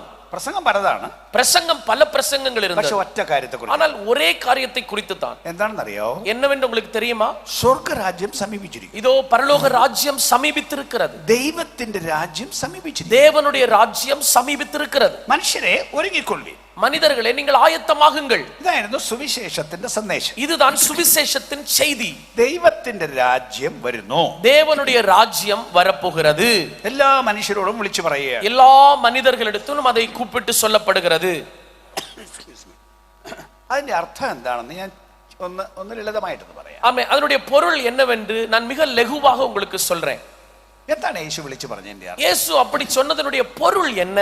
ദൈവരാജ്യം വരുന്നു എന്നാണല്ലോ പറഞ്ഞത്. தேவனுடைய ராஜ்யம் வரப்போகிறது என்று அவர் சொன்னார். പറഞ്ഞതിന്റെ അർത്ഥം, அந்த சொன்னதனுடைய பொருள் என்ன? ഈ ലോകം മുഴുവൻ இந்த உலகம் முழுவதும் ദൈവത്തിന്റെ രാജ്യമായി തീരണം. தேவனுடைய ராஜ்யமாக மாறும். എന്തുകൊണ്ട്? எதற்காக? ഈ ലോകം ഉണ്ടാക്കിയത് ദൈവമാണ്. இந்த உலகத்தை உருவாக்கினவர் தேவன். ആ സൃഷ്ടികർത്താവാണ് യേശു. அந்த சிருஷ்டிகர்த்தா தான் இயேசு. ആദിയിൽ വചനം ഉണ്ടായിരുന്നു. ஆதியில் வார்த்தை இருந்தது. വചനം ദൈവത്തോടു കൂടെയായിരുന്നു. அந்த வார்த்தை தேவனோடு கூட இருந்தது. ദൈവമായിരുന്നു. அந்த வார்த்தை தேவனாயிருந்தது. ആ വചനം ജഡമായി തീർന്നു. அந்த வார்த்தை മാംസமாகി അവൻ മുഖാന്തരം സകല ഉളവായി. அவர் மூலமாய் சகலமும் உருவாக்கப்பட்டு അവിടുത്തെ കൂടാതെ ഉളവായിട്ടില്ല. உருவானதொன்றும் அவரை அல்லாமல் உருவாகவில்லை. അങ്ങനെ സകലത്തെയും ഉണ്ടാക്കിയ യേശു. அப்படி சகலவற்றையும் உருவாக்கின இயேசு. സകലത്തെയും ഉണ്ടാക്കിയ ദൈവം. சகலத்தையும் உருவாக்கின தேவன். മാത്രമല്ല ഇവിടുത്തെ എല്ലാത്തിനും എല്ലാം കൊടുക്കുന്നത് ആരാണ്? அது மாத்திரமல்ல, இந்த உலகத்தில் இருக்கிற எல்லாவற்றிற்கும் எல்லாவற்றையும் கொடுக்கிறவர் யார்? കുടിക്കാൻ വെള്ളം വേണ്ടേ? குடிப்பதற்கு தண்ணீர் வேண்டாமா? ആര് വെള്ളം കൊടുക്കും? யார் தண்ணீர் கொடுப்பா? പഞ്ചായത്തുകാർ വെള്ളം കൊണ്ടുവന്ന് തരുന്നുണ്ടായിരിക്കും. பஞ்சாயத்துக்காரங்க கொஞ்சம் தண்ணீர் கொண்டு தருவாங்களா இருக்கலாம். പക്ഷെ വെള്ളം അവരുണ്ടാക്കിയതല്ലോ. ஆனால் வெள்ளம் தண்ணீரை அவர்கள் உருவாக்குனதில்லையே. മനുഷ്യൻ ജീവിക്കുന്ന എല്ലാ സ്ഥലത്തും വെള്ളം ഭൂമിയിൽ ദൈവം ഉണ്ടാക്കി വെച്ചിട്ടുണ്ട്. மனிதர்கள் வாழுகிற எல்லா இடங்களும் பூமியில் ஆண்டவர் தண்ணீரை ஏற்படுத்தி வைத்திருக்கிறார் அல்லவா? നമ്മുടെ നാട്ടിൽ എല്ലായിടത്തും കിണറില്ലേ? நம்முடைய ஊர்ல எல்லா இடங்கள்லயும் கிணறு இருக்கிறதா? വെള്ളം അവിടെ ഉണ്ടാക്കി വെച്ചിട്ടില്ലേ? தண்ணீர் அதுக்குள்ள இருக்கிறதல்லவா? ആരുണ്ടാക്കി വെച്ചു? யார் அந்த தண்ணீரை வைத்தது? ഇതിനെ ഉണ്ടാക്കിയവൻ ഉണ്ടാക്കി വെച്ചതല്ലേ? இதை உருவாக்கினவர் உருவாக்கி வைத்ததல்லவா? ശ്വസിക്കാൻ പ്രാണവായു വേണ്ടേ? நான் சுவாசம் விடுவதற்கு பிராணவாயு வேணும் இல்லையா? അങ്ങനെയല്ലേ നാം ജീവിക്കുന്നത്? அப்படிதானே நாம் உயிரோடு வாழ்கிறோம். അതാര് തരുന്നു? அதை யார் கொடுப்பா? ആരെങ്കിലും വാങ്ങിച്ചു ശ്വസിക്കുന്നതാണോ? நீங்கள் பணம் கொடுத்து வாங்கி அதை சுவாசம் எடுக்கிறீர்களா? ഇത് മുഴുവൻ ഉണ്ടാക്കി വെച്ചിരിക്കുന്ന ഒരുത്തനില്ലേ? இதை முழுமையாய் உருவாக்கி வைத்திருக்கிற ஒருவர் ഉണ്ടാക്കിയതാര്? இந்த சூரியனை உருவாக்கினவர் யார்? നമുക്ക് വേണ്ട സൗകര്യങ്ങൾ ഉണ്ടാക്കി തന്നതാര്? நமக்கு தேவையான அனைத்தையும் உருவாக்கினவர் யார்? നിങ്ങളുടെ ശരീരത്തിന്റെ നിർമ്മാതാവാര്? உங்களுடைய சரீரத்தின் சிருஷ்டிகர் யார்? ഇത് മേലോകത്തിന് ഒരുവൻ ഉണ്ടാക്കിയതല്ലേ? இது மேலோகத்தில் இருக்கிற ஒருவர் உருவாக்கினதல்லவா? നിങ്ങളെ ആണായാലും പെണ്ണായാലും സൃഷ്ടിച്ചതാ ദൈവമല്ലേ? நீங்கள் ஆணாயிருந்தாலும் பெண்ணாயிருந்தாலும் உங்களை சிருஷ்டித்தவர் அந்த தெய்வம் அல்லவா? ഇതിനകത്ത് സ്ഥാപിച്ചു വെച്ച കഴിവുകൾ മുഴുവൻ അവിടുത്തെ വകയല്ലേ? இதற்குள்ளே உருவாக்கி வைத்திருக்கிற திறமைகள் எல்லாம் அவர் தந்ததல்லவா? ഇതിനകത്ത് വെച്ച തലച്ചോറ് ഉണ്ടാക്കി വെച്ചത് അവിടുന്നല്ലേ? இதற்குள்ளே மூளையை வைத்தவர் அவர் அல்லவா? നിങ്ങളുടെ അപ്പനോ അമ്മയോ തീരുമാനിക്കാമായിരുന്നോ നിങ്ങൾക്ക് എത്ര ബുദ്ധി വേണമെന്ന്? உங்களுடைய தாய் தகப்பனால் தீர்மானம் பண்ண முடிந்திருக்குமா உங்களுக்கு எவ்வளவு ஞானம் வேண்டும் என்று? ആണാണോ പെണ്ണായിട്ട് ജനിക്കണമെന്ന് അപ്പനോ അമ്മയ്ക്കോ തീരുമാനിക്കാമായിരുന്നുവോ? நீங்கள் ஆணாய் பிறக்க வேண்டுமா பெண்ணாய் பிறக்க வேண்டுமா என்று உங்கள் தாய் தகப்பனால் தீர்மானம் பண்ணிருக்க முடியுமா? ദൈവത്തിന്റെ സൃഷ്ടിയല്ലേ? இப்படி சகலமும் தேவனுடைய சிருஷ்டிப்பல்லவோ? കഴിക്കുന്ന ആഹാരം ഉണ്ടാക്കാൻ വഴി ഉണ്ടാക്കിയത് ദൈവമല്ലേ? ஆகாரத்தை உருவாக்குவதற்கு வழி கொண்டவர் தேவன் அல்லவா? മഴ തന്നത് ദൈവമല്ലേ? மழையை தந்தவர் தேவன் அல்லவா? സൂര്യപ്രകാശം തന്നത് ദൈവമല്ലേ? சூரியனுடைய வெளிச்சத்தை தந்தவர் தேவன் அல்லவா? അങ്ങനെ ഇതെല്ലാം ഉണ്ടാക്കിയത് ദൈവമാണെങ്കിൽ, அப்படி இவைகள் எல்லாம் உருவாக்கினவர் தேவனாயிருந்தால், വേണ്ടതെല്ലാം കൊടുക്കുന്നത് ദൈവമാണെങ്കിൽ, தேவையானதை எல்லாம் தருகிறவர் தேவனாயிருந்தால், ഇതിനെ ഭരിക്കേണ്ടത് ആരുടെ അവകാശമാണ്? இதை ஆளுகை செய்ய வேண்டியவர் யாருடைய உரிமை? ഇതിനെ ഭരിക്കേണ്ടത് உருவாக்கினவர் தான் அல்லவா இதை ஆளுகை செய்யணும். പുലർത്തുന്നവനല്ലേ ഇതിനെ ഭരിക്കേണ്ടത്? ஆமென். தேவைகளை சந்திக்கிறவர் அல்லவா இதை ஆளுகை செய்யணும். ലോകത്തിൽ സംഭവിക്കേണ്ട കാര്യം അതാണ്. உலகத்தில் சம்பவிக்க வேண்டியவை அதுதான். ലോകത്തെ ഉണ്ടാക്കിയവൻ ഇതിനെ ഭരിക്കണം. உலகத்தை உருவாக்கினவர் தான் அதை ஆளுகை செய்யணும். ലോകത്തിന് വേണ്ടത് കൊടുക്കുന്നവൻ ഇതിനെ ഭരിക്കണം. உலகத்திற்கு தேவையானவைகளை கொடுக்கிறவர் அதை ஆளுகை செய்யணும். അതിന് ദൈവം തന്റെ രാജ്യം കൊണ്ടുവരുന്നു. அதற்கு தேவன் தன்னுடைய ராஜ்யத்தை கொண்டு வருகிறார். തന്റെ ഭരണം കൊണ്ടുവരുന്നു. தன்னுடைய ஆளுமையை கொண்டு வருகிறார். ലോകം മുഴുവൻ അറിയേണ്ട സന്ദേശം ഇതാണ്. உலகம் முழுவதும் அறிய வேண்டிய செய்தி இதுதான். എന്നെ ഉണ്ടാക്കിയത് ദൈവമാണ്. என்னை உருவாக்கினவர் தேவன். എനിക്ക് വേണ്ടത് തരുന്ന ദൈവമാണ്. எனக்கு தேவையானவைகள் தருகிறவர் தேவன். ഞാൻ വസിക്കുന്ന ഭൂമി ദൈവത്തിന്റെ വകയാണ്. நான் வசிக்கிற பூமி தேவனுடையது. ഞാൻ ശ്വസിക്കുന്ന പ്രാണവായു ദൈവത്തിന്റേതാണ്. நான் சுவாசிக்கிற வாயு தேவனுடைய உருவாக்கினது. ഭൂമിയിലെ സകല സൃഷ്ടികളും ദൈവത്തിന്റെ വകയാണ്. இந்த பூமியின் சகல சிருஷ்டிப்புகளும் தேவனுடையவைகள். അങ്ങാണ് ഉടമസ്ഥൻ. அவர்தான் சொந்தக்காரர். അങ്ങാണ് ഇതിന്റെ മുഴുവൻ യജമാനൻ. அவர்தான் இதற்கு முழுமைக்கும் எஜமானர். അങ്ങ് ഭരിക്കണം. அவர் ஆளுகை செய்ய வேண்டும். ഇത് മനുഷ്യൻ തിരിച്ചറിയേണ്ട യാഥാർത്ഥ്യമാണ്. இது மனிதன் புரிந்து கொள்ள வேண்டிய மிக உண்மை. ഇവിടുത്തെ ഭൂമിയിലെ മനുഷ്യൻ ഇത് അറിയുന്നില്ല. ஆனால் இன்றைக்கு மனிதன் இதை உணர்வதில்லை, തിരിച്ചറിയുന്നില്ല. இந்த உண்மை அவன் அறிவதில்லை. அறிந்தாலும் അവിടുത്തെ ഭരണത്തിന് വിട്ടുകൊടുക്കുന്നില്ല. அவருடைய ஆளுமைக்கு தன்னை விட்டுக் கொடுப்பதில்லை. യേശു വന്നതിന്റെ ഉദ്ദേശം, ஆனால் இயேசு வந்ததனுடைய நோக்கம் ഈ രാജ്യം സ്ഥാപിക്കാൻ, இந்த ராஜ்யத்தை ஸ்தாபிப்பதற்கு എന്ന് പറയുമ്പോൾ വേറെ അർത്ഥത്തിൽ ഞാൻ പറയട്ടെ. ஆமென். இதை இன்னொரு அர்த்தத்தில் நான் சொல்லுகிறேன். இப்ப ഭാരതം ഒരു രാജ്യം. இப்பொழுது இந்தியா நம்முடைய தேசம் ஒரு ராஜ்யம். കേരളം നമ്മുടെ സംസ്ഥാനം, തമിഴ്നാട് നിങ്ങളുടെ രണ്ട് സംസ്ഥാനത്തിന്റെ ഇടയ്ക്കാണ് ഇത് നിൽക്കുന്നത്. ஆமென். கேரளம் நம்முடைய மாவட்டம் மாநிலம், அதுபோல தமிழ்நாடு ஒரு மாநிலம். அந்த ரெண்டு மாநிலத்துக்கு நடுவுல தான் நம்ம இப்ப நின்று இருக்கிறோம். ഇവിടെ എല്ലാം ഭരണമുണ്ട്. இங்க எல்லாம் ஆளுமைகள், ஆளுகிறவர்கள் இருக்கிறார்கள். ആ ഭരണത്തിന് വിധേയപ്പെട്ട് നമ്മൾ ജീവിക്കുന്നു. அந்த ஆளுகைக்கு உட்பட்டு நாம் வாழ்ந்து கொண்டிருக்கிறோம்.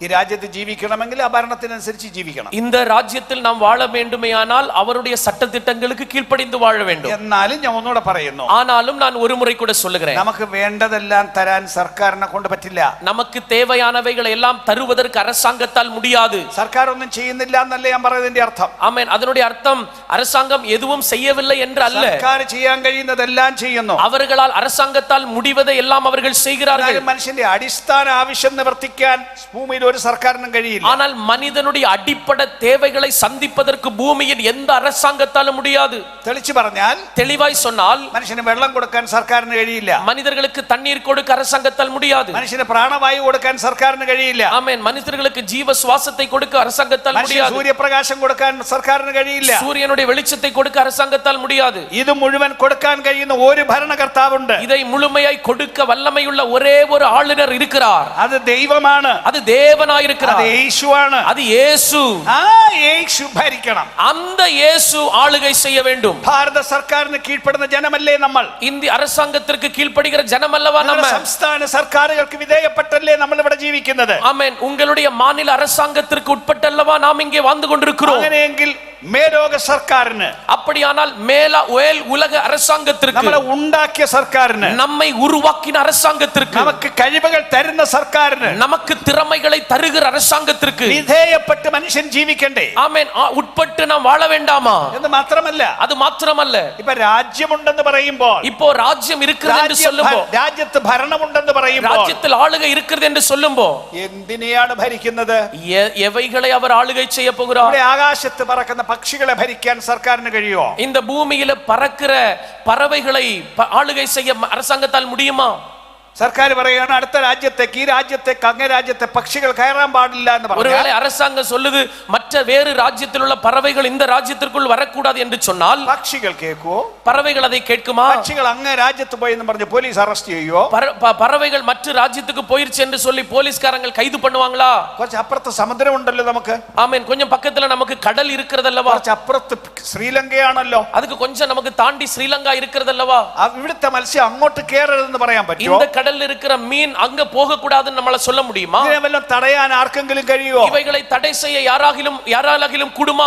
ഭരണം എന്തിന്റെ മേലാണ് നടക്കുന്നത്? இவர்களுடைய ஆளுகை எவைகளின் மேல் நடக்கிறது? മനുഷ്യരുടെ മേലാണ് ഭരണം നടക്കുന്നത്. மனிதர்கள் மேல்தான் இவர்களுடைய ஆளுகை நடக்கிறது. ഒന്നിന്റെ മേലും ഭരണം നടക്കില്ല. வேறு ஒன்றுக்கு மேலும் இவர்களுடைய ஆளுகை இல்லை. അങ്ങനെങ്കിൽ രാജ്യം എന്ന് പറഞ്ഞാൽ വാസ്തവത്തിൽ എന്താണ്? அப்படி என்றால் ராஜ்யம் என்றால் உண்மையில் என்ன? രാജ്യം മനുഷ്യരാണ്. ராஜ்யம் மனிதர்கள். മനുഷ്യരില്ലാത്ത രാജ്യം രാജ്യമല്ല. மனிதர்கள் இல்லாத ராஜ்யம் ராஜ்யம் அல்ல. ഭരണം മനുഷ്യരുടെ മേലാണ്. ஆதலால் ஆளுகை மனிதர்கள் மேல்தான். തിരിച്ചറിഞ്ഞ ഒരു കൂട്ടം മനുഷ്യർ ലോകത്തുണ്ട്. இதை உணர்ந்து கொண்ட ஒரு கூட்ட ஜனங்கள் இந்த உலகத்தில் இருக்கிறார்கள். നിങ്ങൾ യേശു രക്ഷകനാണെന്ന് തിരിച്ചറിഞ്ഞില്ലേ? நீங்கள் இயேசுவை இரட்சகர் என்று புரிந்து கொண்டீர்கள் அல்லவா? യേശുവിനെ കർത്താവെന്ന് തിരിച്ചറിഞ്ഞില്ലേ? இயேசு கர்த்தர் என்று நீங்கள் அறிந்து கொண்டீர்கள் அல்லவா? തിരിച്ചറിഞ്ഞില്ലേ? இயேசு தேவன் என்று நீங்கள் அறிந்தீர்கள் அல்லவா? അവിടത്തേക്ക് സ്വർഗ്ഗത്തിലും ഭൂമിയിലും സകല അധികാരമുണ്ടെന്ന് നിങ്ങൾ തിരിച്ചറിഞ്ഞില്ലേ? இயேசுவுக்கு வானத்துக்கும் பூமிக்கும் சகல அதிகாரம் உண்டு என்பதை நீங்கள் அறிந்திருக்கிறீர்கள் அல்லவா? തിരിച്ചറിഞ്ഞ ഒരു കൂട്ടം മനുഷ്യർ, அதை புரிந்து கொண்ட உணர்ந்து கொண்ட ஒரு கூட்ட ஜனங்கள் ദൈവത്തോട് വിളിച്ചു പറയുന്നു, இந்த தேவனிடத்தில் கூப்பிட்டு சொல்லுகிறார்கள், வருகிறார்கள். യേശുവേ இயேசுவே അങ്ങ് ദൈവമാണ്, நீர் தேவனாயிருக்கிறீர், അങ്ങ് ഇതിന്റെ ഉടമസ്ഥനാണ്, நீர் இதற்கு சொந்தக்காரர், അങ്ങ് രാജാവാണ്, நீர் ராஜா, അങ്ങ് യജമാനനാണ്, நீர் எஜமானன், എന്നെ ഭരിക്കണമേ, என்னை ஆளுகை செய்யும், വന്ന് എന്റെ ജീവിതത്തിൽ വരണമേ, ஒன்று என் வாழ்க்கையில் வாங்க, എന്നെ ഭരിച്ചോളൂ, என்னை ആളുகை செய்யும், അങ്ങക്ക് സമർപ്പിക്കുന്നു, உமக்கு என்னை அர்ப்பணிக்கிறேன், ഭരണത്തിന് സമർപ്പിക്കുന്നു, உம்முடைய ஆளுமைக்கு என்னை விட்டுக் கொடுக்கிறேன். അവിടുത്തെ നിയമം ഈ പുസ്തകത്തിൽ നിന്ന് നാം കണ്ടു, அவருடைய சட்டதிட்டங்களை இந்த புஸ்தகத்திலிருந்து நாம் கண்டிருக்கிறோம், ഇതിൽ നിന്ന് കേട്ടു, இவைகளிலிருந்து கேட்டிருக்கிறோம், ഇത് വിശ്വസിച്ചു, இதை ഇതിന്റെ விசுவாசித்திருக்கிறோம். ശക്തി ജീവിതത്തിലേക്ക് ഇറങ്ങി വന്നു. ஆமென். இதனுடைய வல்லமை வாழ்க்கையில் வந்தது. എന്നിട്ട് നിങ്ങൾ വിളിച്ചു പറഞ്ഞു, அப்படி நாம் சொன்னோம், ഞാൻ അങ്ങയുടെ വക, நான் உம்முடையவன், ഇന്നു മുതൽ അങ്ങയുടെ ഭരണം എന്റെ ജീവിതത്തിൽ നടക്കട്ടെ. இன்றைக்கு முதல் உம்முடைய ஆளுகை என் வாழ்க்கையில் நடக்கட்டும். എനിക്ക് 12 വയസ്സുള്ളപ്പോൾ ഞാനത് വിളിച്ചു പറഞ്ഞു. ஆமென். எனக்கு 12 வயதான பொழுது நான் இதை கூப்பிட்டு சொல்ல നല്ല ஆரம்பித்தேன். വയസ്സായി ജീവിക്കുന്ന കാലത്തും நல்ல வயதாയി வாழுகிற காலகட்டத்திலும் ആ ആവേശത്തോടെ വിളിച്ചു പറയും, இன்னும் உற்சாகத்தோட வைராக்கியத்தோட கூப்பிட்டு சொல்றேன், യേശുവേ இயேசுவே അങ്ങ് ഭരിക്കണമേ, நீர் ஆளுகை செய்யும், അങ്ങയുടെ ഇഷ്ടം മാത്രം നടക്കണമേ, உம்முடைய விருப்பம் மாத்திரம் വേറെ நடக்கட்டும், ഒന്നും വേണ്ട, வேறு ஒன்றும் வேண்டாம், അങ്ങ് പറയുന്നത് പോലെ ജീവിച്ചോളാം. நீர் சொல்லுகிறது போல நான் வாழலாம். അങ്ങനെ സമ്മതിച്ച ഒരു കൂട്ടം ആളുകളുണ്ട്, அப்படி ஒத்துக்கொண்ட சில ஜனங்கள் இருக்கிறார்கள், അങ്ങനെ ദൈവത്തെ അംഗീകരിച്ചവരുണ്ട്, அப்படி தேவனை ஏற்றுக்கொண்டவர்கள் இருக்கிறார்கள். അവരാണ് ദൈവരാജ്യം. அவர்கள்தான் தேவனுடைய ராஜ்யம். നിങ്ങൾ സമ്മതിച്ചില്ലേ? അത് நீங்கள் அதை ஒத்துக்கொண்டீர்கள் அல்லவா? ആകയാൽ നിങ്ങൾ ദൈവത്തിന്റെ രാജ്യമാണ്. ஆதலால் நீங்கள் தேவனுடைய ராஜ்யமாய் എന്താണ് இருக்கிறீர்கள். പറഞ്ഞതിന്റെ അർത്ഥം ഒന്നുകൂടെ പറയുന്നു. அந்த வார்த்தையினுடைய பொருள் ஒரு முறை கூட நான் சொல்லுகிறேன். ദൈവത്തെ അനുവദിച്ചു കൊടുത്തില്ലേ? உங்களை ஆளுகை செய்யும்படி தேவனுக்கு அனுமதி கொடுத்தீர்கள் அல்லவா? വേണ്ടാന്ന് പറഞ്ഞില്ലേ? என் விருப்பம் வேண்டாம் என்று சொன்னீர்கள் அல்லவா? നിന്റെ ഇഷ്ടമായ വചനപ്രകാരം ജീവിച്ചോളാന്ന് പറഞ്ഞില്ലേ? உம்முடைய விருப்பத்தின்படியான உம்முடைய வசனத்தின்படியான வாழ்க்கை நான் வாழலாம் சொன்னீர்கள். ദൈവമാണ്. உங்களுடைய ஆளுகிறவர் கர்த்தர். ഈ സർക്കാരിന് വിധേയപ്പെട്ട് നാം ജീവിക്കുമ്പോഴും, இந்த அரசாங்கத்திற்கு ஆமென் உட்பட்டு நாம் வாழும் பொழுது, മേലോക സർക്കാരിന് വിധേയപ്പെട്ട് ஆமென் மேலான அரசாங்கத்திற்கு உட்பட்டு സമ്പൂർണ്ണമായി ജീവിതം യേശുവിന് സമർപ്പിച്ച് பூரணமாய் நம்முடைய வாழ்க்கையை இயேசுவுக்கு ஒப்புக்கொடுத்து, ആ ആളുകളെ വേദപുസ്തകം വിളിക്കുന്നത്, அப்படி ஒப்புக்கொடுத்த ஜனங்களை வேதம் கூப்பிடுகிறது ദൈവത്തിന്റെ രാജ്യം എന്നാണ്. தேவனுடைய ராஜ்யம் என்று. ദൈവം നിങ്ങളെ തനിക്ക് രാജ്യമാക്കി. ஆமென். நம்மை தேவனுடைய ராஜ்யமாய் மாற்றினார். അർത്ഥം ഒന്നുകൂടെ പറയുന്നു. அதனுடைய பொருளை ஒன்று கூட சொல்லுறேன். രാജ്യത്തെ സർക്കാർ ഭരിക്കുന്നു, உலகத்தை அரசாங்கம் ஆளுகிறது. എന്നെ മേലോക സർക്കാർ ദൈവം വാഴുന്നു. என்னல் ஆமென் மேலான அரசாங்கத்தின் தேவன் ஆளுகை செய்கிறார். നിങ്ങൾ അങ്ങനെ സമ്മതിച്ചവർ, நீங்கள் அதை சம்மதித்தவர்கள், നിങ്ങളിൽ ഭരിക്കാൻ ദൈവം ഇറങ്ങി വന്നു. உங்களை ஆளுகை செய்யும்படி இயேசு இறங்கி வந்தார். നിങ്ങളെ ദൈവത്തിന്റെ രാജ്യമാക്കി. நீ உங்களை தேவனுடைய ராஜ்யமாய் மாற்றினார். ഇതിനാണ് യേശു വന്നത്. இதற்காகத்தான் இயேசு வந்தார். ഉണ്ടാക്കിയവൻ വന്നു, உருவாக்கினவர் ഈ வந்தார். സത്യം തെളിയിച്ചു തരാൻ. இந்த சத்தியத்தை நமக்கு உறுதிப்படுத்தி சொல்ல, ഉയർത്തെഴുന്നേറ്റ് പോയവൻ, மரித்து உயிரோடு எழும்பி போனவர், ഓരോ വ്യക്തിയുടെയും അകത്ത് വന്ന് താമസിക്കാൻ, ஒவ்வொரு நபர்களுடைய உள்ளத்திற்குள் வந்து வசிக்கிறார். സൗകര്യമുണ്ടാക്കി, அதற்கான சூழ்நிலை உருவாக்கி, മനുഷ്യരെ തന്റെ രാജ്യമാക്കി. மனிதர்களை தன்னுடைய ராஜ்யமாய் എല്ലാ மாற்றி, മനുഷ്യരെ അല്ല, ഈ സമ്മതിച്ചു കൊടുത്ത எல்லா മனிதர்களையும் அல்ல, அவருக்காக ஒத்துக்கொண்ட விட்டு கொடுத்த மனிதர்களை. ദൈവത്തിന്റെ രാജ്യമുണ്ട്. அப்படி பூமியில் இன்றைக்கு தேவனுடைய ராஜ்யம் இருக்கிறது. ദൈവത്തിന്റെ രാജ്യമല്ലേ നിങ്ങൾ? அந்த தேவனுடைய ராஜ்யம் அல்லவா நீங்கள்? നിങ്ങളുടെ രാജ്യം ദൈവരാജ്യമാണെന്ന് നിങ്ങൾ പറയുന്നില്ലേ? உங்களுடைய ராஜ்யம் தேவனுடைய ராஜ்யம் என்று நீங்கள் சொல்லீர்கள் அல்லவா? അങ്ങനെ ഒരു രാജ്യം തന്നെ ഉണ്ട്. அப்படி ஒரு ராஜ்யமே இருக்கிறது. അക്ഷരാർത്ഥത്തിൽ അങ്ങനെ ഒരു രാജ്യം തന്നെ ഉണ്ട്. எழுத்தின்படி அப்படி ஒரு ராஜ்யமே இருக்கிறது. അതിനി വരാനുള്ള ഒരു രാജ്യമാണ്. அது ഇനി வரப்போகிற ஒரு ராஜ்யம். അതൊരു മേലോക രാജ്യമാണ്. அது மேலான ராஜ்யம். ഇവിടുത്തെ ലോകത്തെക്കാൾ വലിയ ഒരു ലോകം മേലോകത്തിലുണ്ട്. இந்த உலகத்தை பார்க்கிலும் பெரிய ஒரு உலகம் மேலே இருக்கிறது. മേലോകം കൊണ്ടുവരാൻ പോകുകയാണ്. அந்த மேலோகத்தை கொண்டு வர போகிறார். യേശു പറഞ്ഞു, അവിടത്തേക്ക് ഞാൻ നിങ്ങളെ കൊണ്ടുപോകാൻ പോകുകയാണ്. இயேசு சொன்னார், அங்கே நான் உங்களை கொண்டு போக போகிறேன். ആകയാൽ രാജ്യമാക്കി തീർത്തവര്, அப்படி ராஜ்யமாய் மாற்றப்பட்டவர்கள், ആ ലോകത്തിലേക്ക് കൊണ്ടുപോകാൻ യേശു വരുന്നു. அந்த ராஜ்யத்திற்கு நேராக கொண்டு போக இயேசு வர போகிறார். യേശു വരുന്നതിന്റെ ഉദ്ദേശം இதுதான் இயேசு வருவதற்கான ഒന്നുകൂടെ நோக்கம். പറയുന്നു. ஒரு முறை கூட சொல்றேன். ഇവിടെ വെച്ച് ആര് ദൈവരാജ്യമായി തീർന്നുവോ, இங்கே உலகத்தில் இங்கே இருக்கும் பொழுது யார் தேவனுடைய ராஜ்யமாய் மாறி എന്നെ இருக்கிறார்களோ, വാഴണമേ എന്ന് പറഞ്ഞ് സമ്മതിച്ചു കൊടുത്തുവോ, என்னை ஆளுகை செய்ய வேண்டும் என்று விட்டுக் கொடுத்தீர்களோ, അങ്ങനെ ജീവിക്കുന്നുവോ, அப்படி வாழுகிறார்களோ, അവർ ദൈവത്തിന്റെ രാജ്യമാണ്. அவர்கள் தேவனுடைய ராஜ்யமாய் இருக்கிறார்கள். നമുക്ക് ഈ ലോകം നിത്യമല്ല. அந்த நமக்கு இந்த உலகம் நித்தியம் அல்ல. ലോകം ആർക്കും നിത്യമല്ല. உலகம் யாருக்குமே நித்தியமல்ல. എന്നാൽ നമുക്ക് വേറൊരു ലോകം ഉണ്ട്. ஆனால் நமக்கு வேறு ஒரு உலகம் ആ இருக்கிறது. മേലോക രാജ്യമാണ്. அந்த மேலோக ராஜ்யமாய் ആ இருக்கிறது. രാജ്യത്തിന് നമ്മളെ ഓഹരിക്കാരാക്കി. அந்த ராஜ்யத்திற்கு நம்மை சுதந்திரவாளிகளாய் യേശു மாற்றி, പറഞ്ഞതുപോലെ இயேசு சொன்னது போல, ഞാൻ ഇരിക്കുന്ന ഇടത്ത് நான் இருக்கிற வசிக்கிற നിങ്ങളെയും இடத்தில் ഇരുത്തേണ്ടതിന് உங்களையும் வசிக்க பண்ணும்படி വേഗം വന്ന് നിങ്ങളെ എന്റെ അടുക്കൽ நான் ചേർത്തുകൊള്ളും. சீக்கிரமாய் வந்து உங்களை என்னிடத்தில் சேர்த்துக் கொள்ளுவேன். തെസ്സലോനിക്ക ലേഖനത്തിൽ ഇതിനെ വിശദീകരിച്ചിരിക്കുന്നു. தெசலோனிக்கர் நிருபத்தில் இதை தெளிவாய் சொல்லப்பட்டிருக்கிறது. എന്താണ് ആ വാക്യം പറയുന്നത്? என்ன அந்த வார்த்தைகள் சொல்லுகிறது? 1 തെസ്സലോനിക്കർ 4-ാം അധ്യായത്തിന്റെ 1 தெசலோனிக்கர் 4-ாம் அதிகாரத்தினுடைய ആ വാക്യം ഒന്ന് ശ്രദ്ധിച്ചു കേൾക്കുക. அந்த வசனங்களை கொஞ்சம் கவனிங்க. അവിടെ വിളിച്ചു പറയുന്നത്, அங்கே சொல்லப்பட்டிருக்கிறது, കർത്താവ് തൻ ഗംഭീരനാദത്തോടും ஆண்டவர் தன்னுடைய கம்பீர சத்தத்தோடும் പ്രധാന ദൂതന്റെ ശബ്ദത്തോടും ஆமென் பிரதான தூதர்களுடைய சத்தத்தோடும் ദൈവത്തിന്റെ കാഹളത്തോടും കൂടെ സ്വർഗ്ഗത്തിൽ தேவ எக்காலத்தோடும் வானத்திலிருந்து இறங்கி வருவார். കേൾക്കണേ, ഗവനിങ്ങൾ. സ്വർഗ്ഗത്തിൽ നിന്ന് ഇറങ്ങി വരും. பரலோக வானத்திலிருந்து இறங்கி வருவார். യേശു സ്വർഗ്ഗത്തിൽ നിന്ന് ഇറങ്ങി വരും. இயேசு வானத்திலிருந்து இறங்கி வருவார். സ്വർഗ്ഗത്തിലേക്ക് പോയി பரலோகத்துக்கு வானத்திற்கு எடுத்துக்கொள்ளப்பட்டார். വരും. அவர் வருவார். ക്രിസ്തുവിൽ മരിച്ചവർ മുമ്പ് ഉയർത്തെഴുന്നേൽക്കും. கிறிஸ்துவில் மரித்தவர்கள் முதலாவது எழுந்திருப்பார்கள். മരിച്ച ഒരു കൂട്ടം മനുഷ്യരെ കുറിച്ച് പറയുന്നതാണത്. மரித்த ஒரு கூட்ட ஜனங்களை குறித்து அது சொல்லுகிறது. ക്രിസ്തുവിൽ മരിച്ചവർ, கிறிஸ்துவில் மரித்தவர்கள். ആ വാക്കിന്റെ അർത്ഥം, அந்த வார்த்தையின் பொருள், മരിച്ചപ്പോൾ അവർ ക്രിസ്തുവിലായിരുന്നു. அவர்கள் மரித்த பொழுது கிறிஸ்துவில் இருந்தார்கள். ആ വാക്കിന്റെ അർത്ഥം ഒന്നുകൂടെ പറഞ്ഞാൽ, அந்த வார்த்தையின் பொருளை ஒரு முறை கூட சொன்னால், ഒരുത്തൻ ക്രിസ്തുവിലായാൽ അവൻ പുതിയ സൃഷ്ടിയാണ്. ஒருவன் கிறிஸ்துவுக்குள் இருந்தால் அவன் புது சிருஷ்டியாய் இருக்கிறான். വേറെ നമുക്ക് അറിയാവുന്ന ഭാഷയിൽ പറഞ്ഞാൽ, இதை இன்னும் நமக்கு புரிந்து கொள்ளுகிற மொழிநடையில் சொன்னால், മുമ്പേ പറഞ്ഞതുപോലെ യേശുവേ അങ്ങ് വന്നെന്നിൽ വാഴണമേ, ஏற்கனவே சொன்னது போல, இயேசுவே நீர் வந்து என்னில் ஆளுகை செய்யும். അങ്ങാണ് ഭരണാധികാരി, நீர்தான் ஆளுகை செய்கிறவர், അങ്ങാണ് അസൽ ഭരണാധികാരി, நீர்தான் உண்மையான ஆளுநர், ശരിയായ ഭരണാധികാരം അങ്ങയ്ക്കാണ്. சரியான ஆளுகை உமக்குத்தான். ആ ആളുകൾ, அந்த நபர்கள் പിന്നെ ജീവിക്കുന്നത് തന്നിഷ്ടത്തിനല്ല, ஆமென், அதுக்கு அடுத்து வாழுவது தங்களுடைய விருப்பத்தின்படி அல்ல, തങ്ങളുടെ മോഹത്തിനനുസരിച്ചല്ല, தங்களுடைய ஆசைகளின்படி அல்ல. ദൈവത്തിന്റെ പരിശുദ്ധ വചനമായ ബൈബിളിൽ രേഖപ്പെടുത്തിയിരിക്കുന്ന പ്രകാരം, தேவனுடைய பரிசுத்த வசனத்தில் எழுதப்பட்டிருக்கிறதன்படி ദൈവത്തിന്റെ ഇഷ്ടത്തിന് ജീവിക്കുന്നു. தேவனுடைய விருப்பத்திற்கு வாழுகிறார்கள். അവരെ കുറിച്ച് പറയുന്നതാണ്, அவர்களை குறித்து சொல்லுவதுதான் ക്രിസ്തുവിൽ ജീവിക്കുന്നു. கிறிஸ்துவில் வாழுகிறார்கள் എന്ന് പറഞ്ഞാൽ ക്രിസ്തുവിന്റെ ഇഷ്ടത്തിന് ജീവിക്കുന്നു. அப்படியானால் கிறிஸ்துவின் விருப்பத்திற்கு வாழுகிறார்கள், ക്രിസ്തുവിന്റെ വചനം അനുസരിച്ച് ജീവിക്കുന്നു. கிறிஸ்துவின் வசனத்தின்படி வாழுகிறார்கள். ക്രിസ്തു അവരിൽ വന്ന് താമസിക്കുന്നു. கிறிஸ்து அவனில் வந்து வாழுகிறார். അവർ ഉയർത്തെഴുന്നേൽക്കും. அவர்கள் உயிரோடு எழும்புவார்கள். മനുഷ്യർ എഴുന്നേറ്റ് വരും. மனிதர்கள் எழும்பி வருவார்கள். ലോകത്തിൽ സംഭവിക്കാനുള്ള വലിയൊരു കാര്യം, உலகத்தில் சம்பவிக்க போகிற ஒரு பெரிய காரியம், മരിച്ച സകല മനുഷ്യരെയും மரித்த சகல மனிதர்களையும் ദൈവം തിരിച്ചു വിളിക്കാൻ പോകുന്നു. ஆண்டவர் திரும்ப கூப்பிட போகிறார். മരിച്ച സകലരും, மரித்த சகலரையும். മരിച്ചതുകൊണ്ട് ആരും അവസാനിക്കില്ല. ஒருவன் மரித்து போனதனால் முடிந்து போகவில்லை. മരിച്ചപ്പോ ഇവിടുന്നൊന്നും മാറിയെന്നുള്ളതേ ഉള്ളൂ. மரித்த பொழுது இந்த உலகத்தை விட்டு நீக்கப்பட்டார்கள் என்றுதான் இருக்கிறது. ആ ആത്മാവ്, അകത്തെ ആൾ മേപ്പോട്ടങ്ങ് പോകും. அந்த உள்ளான மனுஷன் எடுக்கப்பட்டிருக்கிறது. ശരീരം കൊണ്ടുപോയി കുഴിച്ചിടുകയോ ദഹിപ്പിക്കുകയോ എന്തെങ്കിലും ചെയ്യും. சரீரத்தில் கொண்டு போய் எரிக்கவோ புதைத்தோ போடுகிறார்கள். പക്ഷെ അകത്തെ ആള് എങ്ങോട്ടോ പോയി. ஆனால் உள்ள இருக்கிற மனுஷன் எங்கேயோ போனார். യേശുവിന്റെ കൂടെ ജീവിച്ചവർ യേശുവിന്റെ കൂടെ പോകും. இயேசுவோடு வாழ்ந்தவர் இயேசுவோடு போவாங்க.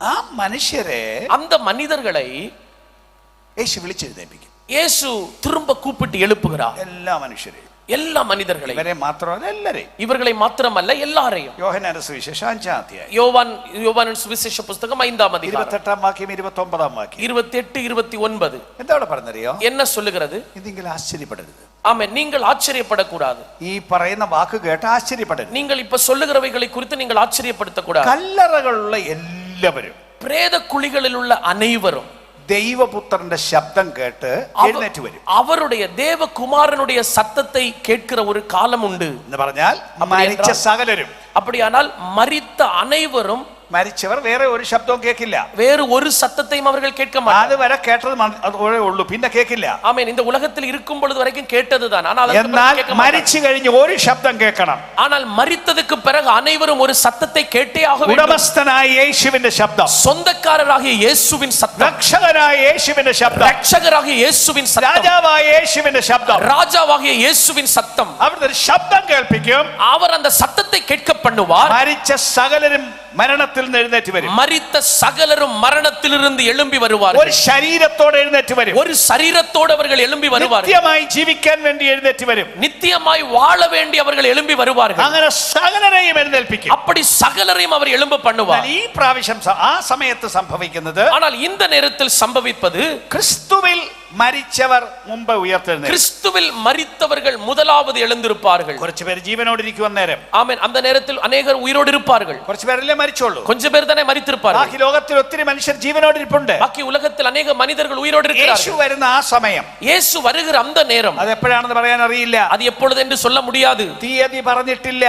ஆமென், அதை குறித்து தியரி ഏത് சொல்லப்படவில்லை. വർഷമാണെന്ന് പറഞ്ഞിട്ടില്ല. எந்த ஆண்டுகளின் தேதி சொல்லப்படல, ஆண்டு പക്ഷേ അത് சொல்லப்படல. സംഭവിക്കും. ஆனால் அது சம்பவிக்கும். ഇന്നത്തെ കാലമെല്ലാം നോക്കിയാൽ இன்றைக்கு காலத்தில் நடக்கிறவைகளை ഈ பார்த்தால், വേദപുസ്തകം നൽകുന്ന വിശദീകരണം അനുസരിച്ച് இந்த வேத புஸ்தகம் நமக்கு கொடுக்கிற விளக்கத்தின்படி അവിടുന്ന് വരാനുള്ള കാലം അടുത്തിരിക്കുന്നു. அவர் வரப்போகிற காலம் சமீபித்திருக்கிறது. അതിന്റെ ലക്ഷണങ്ങൾ ഭൂമിയിൽ നിറവേറിക്കൊണ്ടിരിക്കുന്നു. அதனுடைய சம்பவங்கள் எல்லாம் பூமியில் நிறைவேறிக் യേശു கொண்டிருக்கிறது. വന്ന ശേഷം സംഭവിക്കാനുള്ള കാര്യങ്ങൾ, இயேசு வந்ததுக்கு பிறகு சம்பவிக்க வேண்டிய காரியங்கள், ഇന്ന് അതിനുള്ള തയ്യാറെടുപ്പെല്ലാം ഭൂമിയിൽ இன்றைக்கு നടത്തിക്കൊണ്ടിരിക്കുകയാണ്. அதற்கான ஆயத்த வேலைகள் எல்லாம் பூமியில் நடந்து கொண்டிருக்கிறது. ആകയാൽ ഒരു കാര്യം തറപ്പിച്ച് പറയാം, ஆகையால் ஒரு காரியத்தை உறுதியாய் சொல்லுகிறேன், ഇനി കാലം അധികം പോവില്ല. இனி காலம் செல்லாது.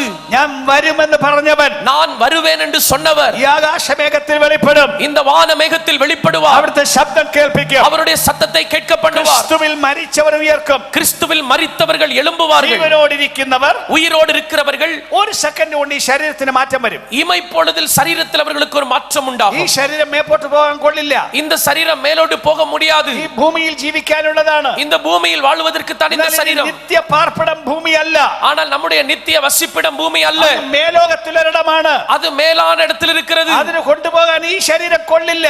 அங்கே கொண்டு போவதற்கு இந்த சரீரத்திற்கு முடியாது. ആകയാൽ ഈ ശരീരത്തിന് മാറ്റം വരുത്തും. ஆனால் இந்த சரீரம் எனவே இந்த சரீரத்திற்கு ஒரு ആ மாற்றம் உண்டு. ലോകത്തിന് ചേരുന്ന ഒരു ശരീരം തരും. அந்த உலகத்திற்கு ஏற்ற ஒரு சரீரத்தை தருவார். അങ്ങനെ മനുഷ്യരെ ഉയർത്തെഴുന്നേൽപ്പിക്കും. அப்படி மனிதர்களை உயிரோடு எழும்ப பண்ணுவார். അതിന്റെ വിശദാംശങ്ങൾ 1 കൊരിന്ത്യർ 15 പറഞ്ഞിട്ടുണ്ട്. அதனுடைய விளக்க 1 கொரிந்தியர் 15 அதிகாரத்தில் சொல்லப்பட்டிருக்கிறது. അങ്ങനെ മനുഷ്യരെ ഒരു സെക്കൻഡ് കൊണ്ട് വിളിച്ചെഴുന്നേൽപ്പിക്കും. அப்படி மனிதர்களை ஒரு நொடியிலே அவர்கள் எழும்ப பண்ணுவார்.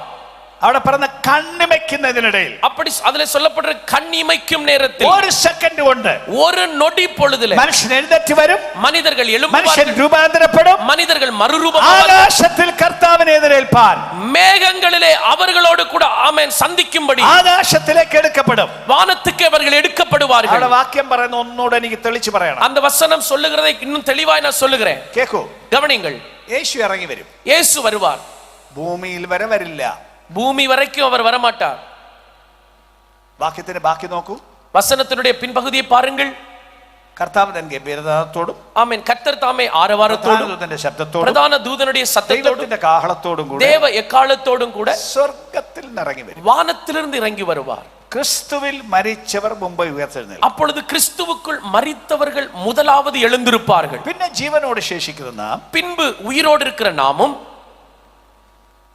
ആകാശത്തിൽ കർത്താവിനെ എതിരേൽപ്പാൻ, ஆமென், வானத்தில் அதாவது மேகங்கள் மேல் கர்த்தருக்கு எதிர்கொண்டு போக മേഘങ്ങളിൽ എടുക്കപ്പെടും. மேகங்கள் மேல் எடுக்கப்படுவோம். അപ്പൊ എവിടെ വെച്ചാണ് യേശുവിനെ സന്ധിക്കുന്നത്?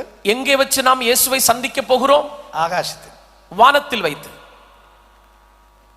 ഒരു സാദൃശ്യ ഭാഷയിൽ പറഞ്ഞാൽ, ஒரு உவமை அதாவது ஒப்புமையாக ஒன்னு சொல்றேன். ഏതാണ്ട് പകുതി ദൂരം യേശു ഇങ്ങോട്ട് വരും. கிட்டத்தட்ட ஒரு பகுதி தூரம் இயேசு இங்க வருவார். പകുതി എന്ന് വേദപുസ്തകത്തിൽ പറഞ്ഞിട്ടില്ല. பகுதி தூரம் என்று பாதி தூரம் என்று சொல்லப்படல.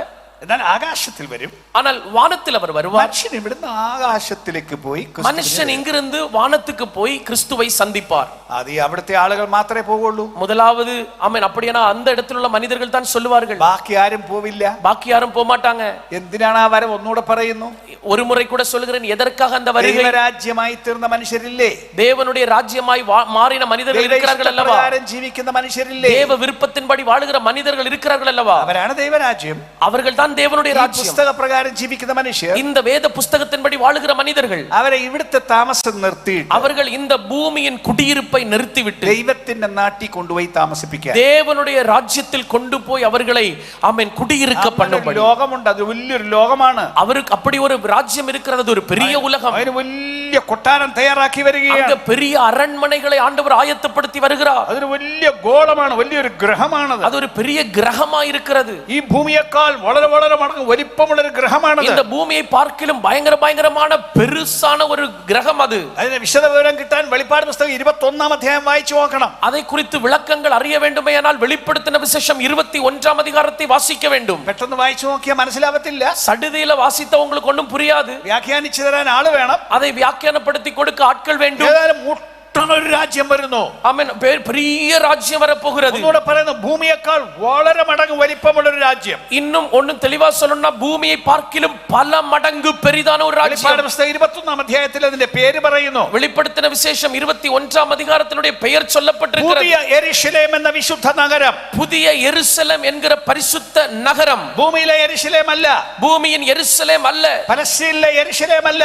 ஆமென். பாலஸ்தீனில் இருக்கிற எருசலேம் அல்ல. സ്വർഗ്ഗത്തിൽ നിന്ന് ഇറങ്ങി വരുന്ന ഒരു യെരുശലേം. பரலோகத்திலிருந்து இறங்கி வருகிற ஒரு எருசலேம். അവിടെ തന്റെ ആളുകളെ കൊണ്ട് താമസിപ്പിക്കാൻ, அங்கே தங்களுடைய ஜனங்களை கொண்டு குடியிருக்க பண்ண യേശു വരുന്നു. இயேசு வரப்போகிறார். ഈ ശപിക്കപ്പെട്ട ഭൂമിയിൽ നിന്ന് താമസം മാറാൻ പോകുന്നു. இந்த சபிக்கப்பட்ட பூமியை விட்டு நம்முடைய குடியிருப்பை மாற்ற ഈ போகிறோம். രോഗമുള്ള ഭൂമിയിൽ നിന്ന് താമസം മാറാൻ പോകുന്നു. இந்த வியாதி உள்ள உலகத்தை விட்டு நம்முடைய குடியிருப்பை மாற்ற போகிறோம். ഈ പാപമുള്ള ഭൂമിയിൽ നിന്ന് താമസം മാറാൻ പോകുന്നു. இந்த பாவம் உள்ள தேசத்தை விட்டு குடியிருப்பை மாற்ற போகிறோம். ഈ മരണമുള്ള ലോകത്തിൽ നിന്ന് താമസം മാറാൻ இந்த പോകുന്നു. மரணம் உள்ள ராஜ்யத்தை உலகத்திலிருந்து குடியிருப்பை மாற்ற ഈ போகிறோம். ദുഃഖവും വേദനയും കണ്ണുനീരുമുള്ള ലോകത്തിൽ നിന്ന് താമസം இந்த മാറാൻ துக்கமும் പോകുന്നു. வேதனையும் கண்ணீர் நிரம்பின இந்த உலகத்தை விட்டு நம்முடைய ராஜ்யத்தை மாற்ற போகிறோம். ദൈവത്തോട് അകന്ന് ജീവിക്കുന്ന ഭൂമിയിൽ നിന്ന് താമസം മാറ്റാൻ പോകുന്നു. தேவனை விட்டு வெகு தூரமாய் வாழுகிற பூமியிலிருந்து மாறப் போகிறோம். യേശുവിനോട് കൂടെ ജീവിക്കാൻ, இயேசுவோடு கூட வசிக்க, യേശുവിനെ കണ്ട് ജീവിക്കാൻ, இயேசுவை கண்டு ஜீவிக்க, അനുഗ്രഹത്തിൽ ജീവിക്കാൻ, ஆசீர்வாதத்தோடு வாழ, ജീവനിൽ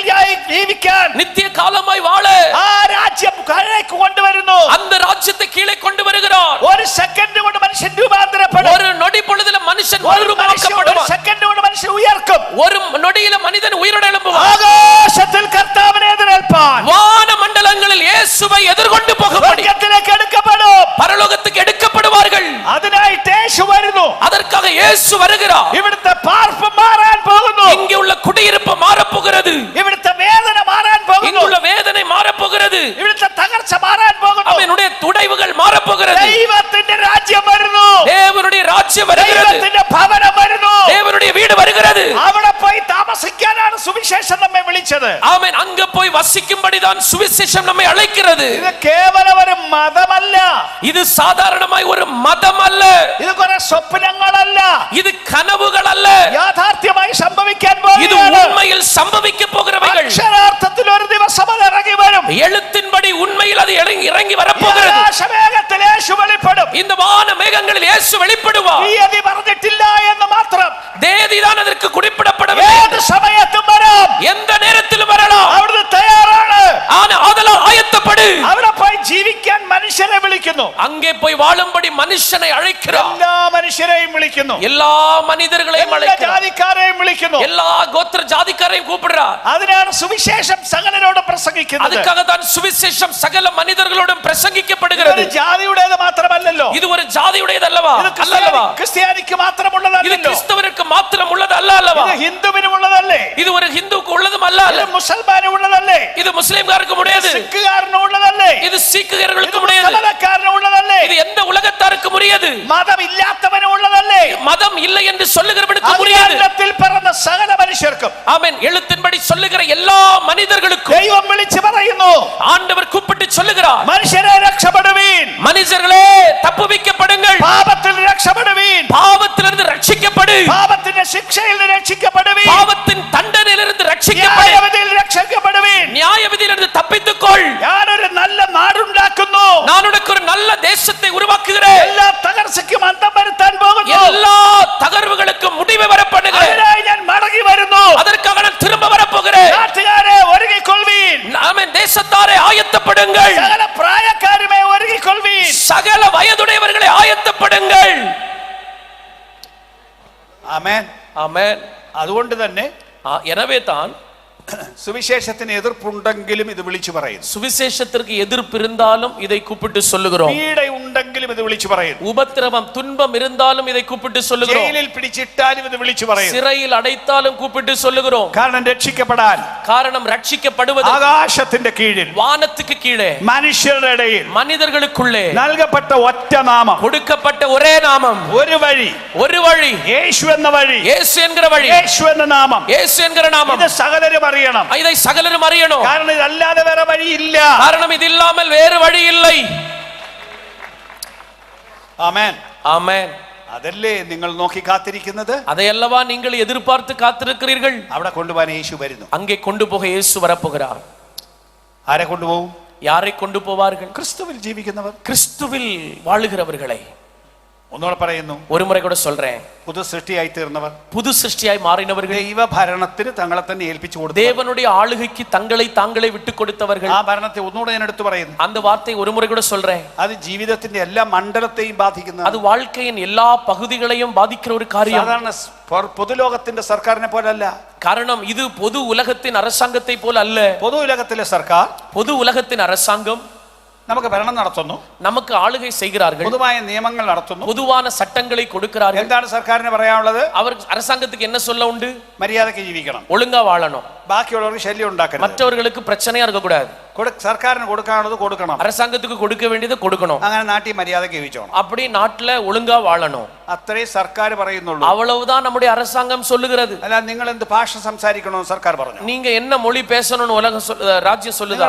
നിങ്ങൾ എന്ത് ഭക്ഷണം കഴിക്കണമെന്ന് സർക്കാർ நீங்க என்ன சாப்பிடணும்னு ஆளுநர்கள் சொல்றாங்களா? ആരെ കല്യാണം കഴിക്കണമെന്ന് സർക്കാർ പറഞ്ഞു. நீங்க யாரை திருமணம் பண்ணணும்னு அரசாங்கம் சொல்லிச்சா? ഇതൊന്നും സർക്കാർ പറഞ്ഞില്ലല്ലോ. இதொன்னும் அரசாங்கம் சொல்லலையே. അത് അവരുടെ വകുപ്പല്ല, அது அவர்களுடைய வேலை அல்ல. ഇതിനെ ഉണ്ടാക്കിയ ഒരുത്തനുണ്ട്. ஆனால் இவைகளை உருவாக்கின ஒருவர் இருக்கிறார். ഉണ്ടാക്കിയ ഒരുത്തനുണ്ട്. நம்மை உருவாக்கின ஒருவர் இருக்கிறார். അവിടെ നീ എന്ത് ഭക്ഷിക്കണമെന്ന് പറയും. அவர் சொல்லுவார், நீ என்ன புசிக்கணும், എങ്ങനെ വർത്തമാനം நீ പറയണമെന്ന് പറയും, எப்படி பேசணும், എങ്ങനെ കല്യാണം കഴിക്കണമെന്ന് പറയും, எப்படி திருமணம் பண்ணணும்னு എങ്ങനെ சொல்லுவார், കുടുംബജീവിതം നയിക്കണമെന്ന് எப்படி പറയും, குடும்ப வாழ்க்கை എങ്ങനെ வாழணும்னு മക്കളെ சொல்லுவார், വളർത്തണമെന്ന് പറയും. எப்படி பிள்ளைகளை வளர்த்த வேண்டும் என்று சொல்லுவார். ജീവിതത്തിലെ മുഴുവൻ കാര്യങ്ങളെയും നിയന്ത്രിക്കുന്നതാണ് ഈ പുസ്തകം. ஆமென். வாழ்க்கையின் முழு பகுதிகளையும் கட்டுப்படுத்துவதுதான் இந்த ആ புஸ்தகம். മുഴു ജീവിതവും ഏൽപ്പിച്ചു കൊടുത്തവരാരോ? அப்படி முழு வாழ்க்கையும் ஒப்பு கொடுத்தவர்கள் யாரோ? അവരാണ് ദൈവരാജ്യം. அவர்கள் தான் தேவனுடைய അവരെ ராஜ்யம். ചേർക്കാൻ യേശു വരുന്നു. அவர்களை சேர்க்க இயேசு வரப்போகிறார். തന്നിഷ്ടത്തിന് ജീവിക്കുന്നവർ അവിടെ പോകില്ല. தங்கள் விருப்பத்தின்படி வாழுகிறவர்கள் அங்கே போக ഈ மாட்டார்கள். ജഡമോഹത്തിൽ ജീവിക്കുന്നവർ അവിടെ പോവില്ല. மாம்ச இச்சைகளின்படி வாழுகிறவர்கள் அங்கே போக மாட்டார்கள். ലോകത്തിന്റെ വഴിക്ക് പോകുന്നവർക്ക് അവിടെ പോകില്ല.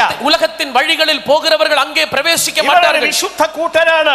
ஆமென். நீங்கள் ஒரு பரிசுத்த சந்ததி. അവർ കാത്തിരിക്കുന്നത് മേലോകമാണ്. அவர்கள் எதிர்பார்த்து காத்திருப்பது மேலான உலகம். അതിന് തയ്യാറായിരിക്കുന്ന ആളുകൾ, அதற்கு ஆயத்தமா இருக்கிற ஜனங்கள், അവരെ യേശു കൊണ്ടുപോകും. அவர்களை இயேசு கொண்டு போவார். കൊണ്ടുപോകുമെന്ന് മാത്രമല്ല, கொண்டு போவது மாத்திரமல்ல, ഓരോരുത്തൻ അവനവന്റെ പ്രവൃത്തിക്ക് തക്കവണ്ണം അന്ന് പ്രതിഫലം കൊടുക്കും. ஒவ்வொருவருக்கும் அவரவர்களுடைய கிரியைகளின்படி அவர்களுக்கு அன்று பலன் கொடுப்பார். എല്ലാവരെയും ന്യായം വിധിക്കും. எல்லாரையும் நியாயம் தீர்ப்பார். ചെയ്ത സകല നന്മയ്ക്കും പ്രതിഫലം തരും. சகல நன்மைகளுக்கும் அவர் நமக்கு பிரதிபலன் അവിടെ கொடுப்பார். മനുഷ്യർ വലിയ വലിയ മഹത്വത്തിൽ ജീവിക്കും. ஆமென். அப்படி மனிதர்கள் மகிமையில் வாழுவார்கள். അതിന് യേശു വരുന്നു. அதற்காக இயேசு வருவார். അതുകൊണ്ട് തീരില്ല. ஆனால் அதோடு முடிவடையல.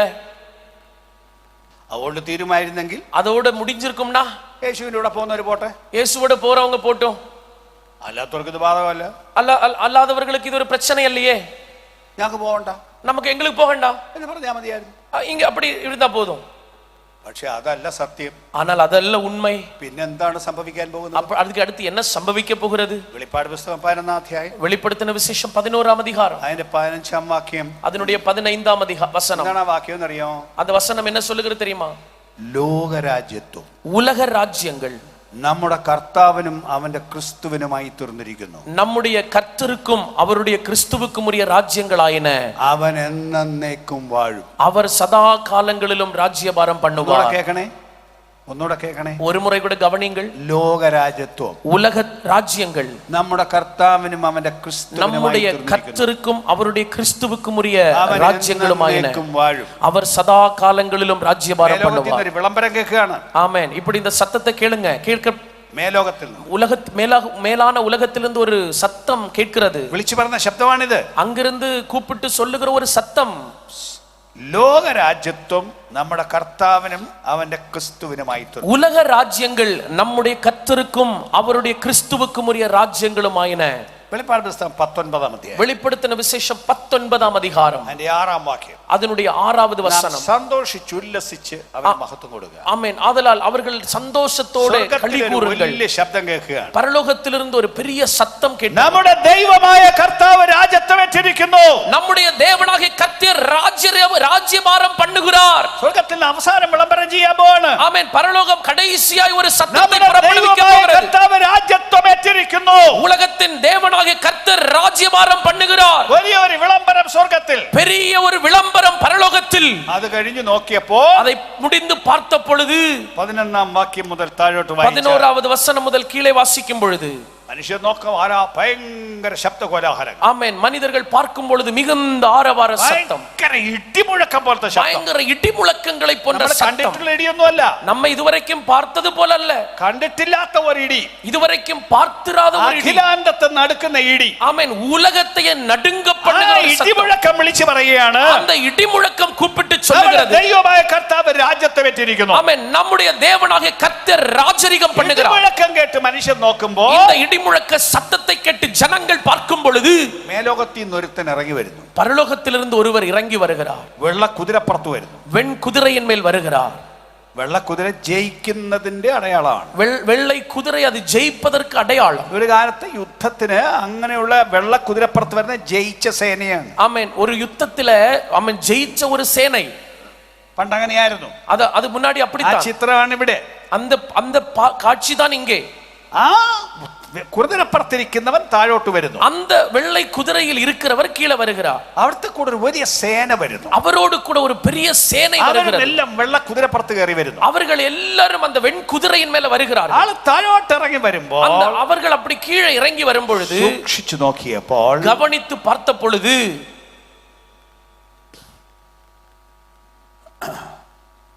അവന്റെ പുറത്തൊരു പേര് എഴുതിയിരിക്കുന്നു. அவருடைய பேல் ஒரு பெயர் நாமம் எழுதப்பட்டிருந்தது. പേര് രാജാതി രാജാവ് കർത്താതി കർത്താവ്.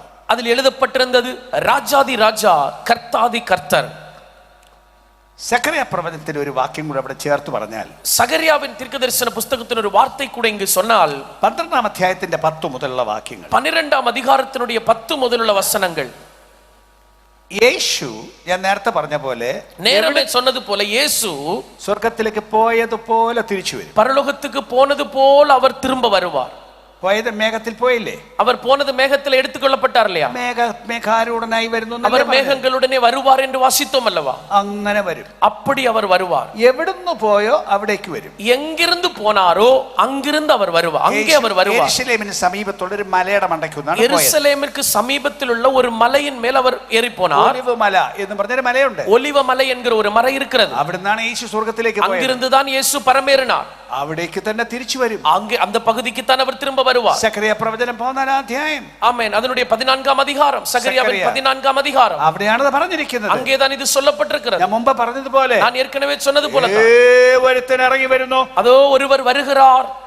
ഭയങ്കര ശബ്ദ കോലാഹലം, பயங்கர ஆர்ப்பாட்டம் சத்தம். மேலாக பார்த்த பொழுது പണ്ടവർ കുത്തി തുളച്ച ഒരുത്തൻ, ஆமென், முன்னாடி அவர்கள் குத்தின ஒருவர், കയ്യിൽ ആണി തറച്ചില്ലേ? கைகளில் ஆணி அறையப்பட்டதல்லவா? കാലിൽ ആണി തറച്ചില്ലേ? கால்களில் ஆணி அறையப்பட்டதல்லவா? പടയാളികൾ വിലാപ്പുറത്ത് കുന്തമെടുത്ത് കുത്തിയില്ലേ? போர் வீரர்கள் ஈட்டி எடுத்து விலாவில் குத்தினார்கள் அல்லவா? ഇത് ജനത്തിന് അറിയാവുന്ന കാര്യം. இது ஜனங்களுக்கு புரிந்த ஒரு ആ காரியம். നാട്ടുകാർ കേട്ടിട്ടുള്ള കാര്യം. அந்த ஊர் ஜனங்கள் கேட்டறிந்த காரியம். അവിടുന്ന് താഴോട്ട് ഇറങ്ങി വരുന്നു. அவர் கீழே இறங்கி வருகிறார். ഈ വേഷത്തിൽ വരുന്നു. ஆமென். இந்த வேஷத்தில் வருகிறார். പക്ഷെ പേരും കൂടെ എഴുതിയിരിക്കുന്നു. அவருக்கு பெயரும் எழுதப்பட்டிருக்கிறது. ராஜாதி ராஜா, கர்த்தாதி கர்த்தர். ഇത് കാണുമ്പോൾ ഭീതി വരും. இதை பார்க்கும் பொழுது பயம் உண்டாயிற்று. அலறி அழுவார்கள். காரணம் இந்த யூதர்கள் ഇവനെ ഞങ്ങൾക്ക് വേണ്ട, இவர் எங்களுக்கு வேண்டாம், ഇവനെ കൊല്ലണം, இவரை கொன்று போடுங்கள், ഞങ്ങൾക്ക് വേണ്ട, ഞങ്ങളുടെ രാജാവല്ലവൻ, எங்களுக்கு வேண்டாம், இவர் எங்களுடைய ராஜாவல்லவன், ഞങ്ങളുടെ മഷിയ അല്ല, எங்களுடைய மேசியா அல்ல அவர், ഇവരെ കൊല്ലണമെന്ന് ശഠിച്ചു. இவரை கொல்ல வேண்டும் என்று அவர்கள் சொன்னார்கள். ഗവർണർ പറഞ്ഞു, ന്യായാധിപൻ പറഞ്ഞു, ஆளுகை செய்கிறவர் சொன்னார், நியாயாதிபதி சொல்லுகிறார், ഇവരിൽ ഒരു കുറ്റവുമില്ല, இவரிடத்தில் ஒரு குற்றமும் ഇവരെ இல்லை, ശിക്ഷിക്കാൻ ഒരു കാരണവുമില്ല. இவரை தண்டிக்க ஒரு காரணமும் இல்லை. അവർ പറഞ്ഞു, അധികം കേൾക്കണ്ട, அவர்கள் சொன்னார்கள், யூதர்கள் അവർ சொல்லுகிறார், அது எங்களுக்கு കുറ്റമുണ്ടോ ഇല്ല கேட்கണ്ട. ഞങ്ങൾക്കറിയണ്ട, அவர்களுக்கு குற்றம் இருக்கா இல்லையா எங்களுக்கு அவரை தெரியாது, கொல்லணும், அவரை கொல்லணும், അവനെ വേണ്ട, அவரை வேண்டாம். അങ്ങനെയാണ് അവിടുത്തെ ക്രൂശിച്ചത്. அப்படிதான் அல்லவா அவரை சிலுவையில் அறைந்தார்கள். ന്യായമായ ശിക്ഷയല്ല അവിടുന്ന് കൊടുത്തത്, കൊടുത്തത് நியாயமான தண்டனை அல்ல அவருக்கு கொடுத்தது. എന്താണ് ആ ശിക്ഷയ്ക്ക് കാരണം? அப்ப அந்த தண்டனைக்கு காரணம் என்ன? ശിക്ഷ നമ്മുടെ മേൽ വരേണ്ടതായിരുന്നു. அந்த தண்டனை நம்ம மேல் வர வேண்டியது. പാപത്തിന് വരേണ്ട ശിക്ഷ മരണമായിരുന്നു. பாவத்திற்கு வர வேண்டிய தண்டனை மரணமாயிருந்தது. ശമ്പളം മരണമത്രേ. பாவத்தின் சம்பளம் மரணம். നമ്മെ കൊല്ലണമെന്ന് ദൈവം വിധിച്ചപ്പോ, ஆனால் நம்மை கொல்ல வேண்டும் என்று ஆண்டவர் திட்டம் பண்ணின பொழுது, അങ്ങനെ കൊന്നാ പിന്നെ നമ്മൾ ബാക്കിയില്ല. அப்படி கொன்று போட்டால் பின்ன நம்ம மீதி இல்லையே. അതിന് പകരം മനുഷ്യന് വേണ്ടി മരിക്കാൻ, அதற்கு பதிலாக மனிதர்களுக்காக മരിക്കാൻ വന്നു. ஆமென். பதிலாக மரிப்பதற்கு அவர் வந்தார். അവരെ കൊന്നു.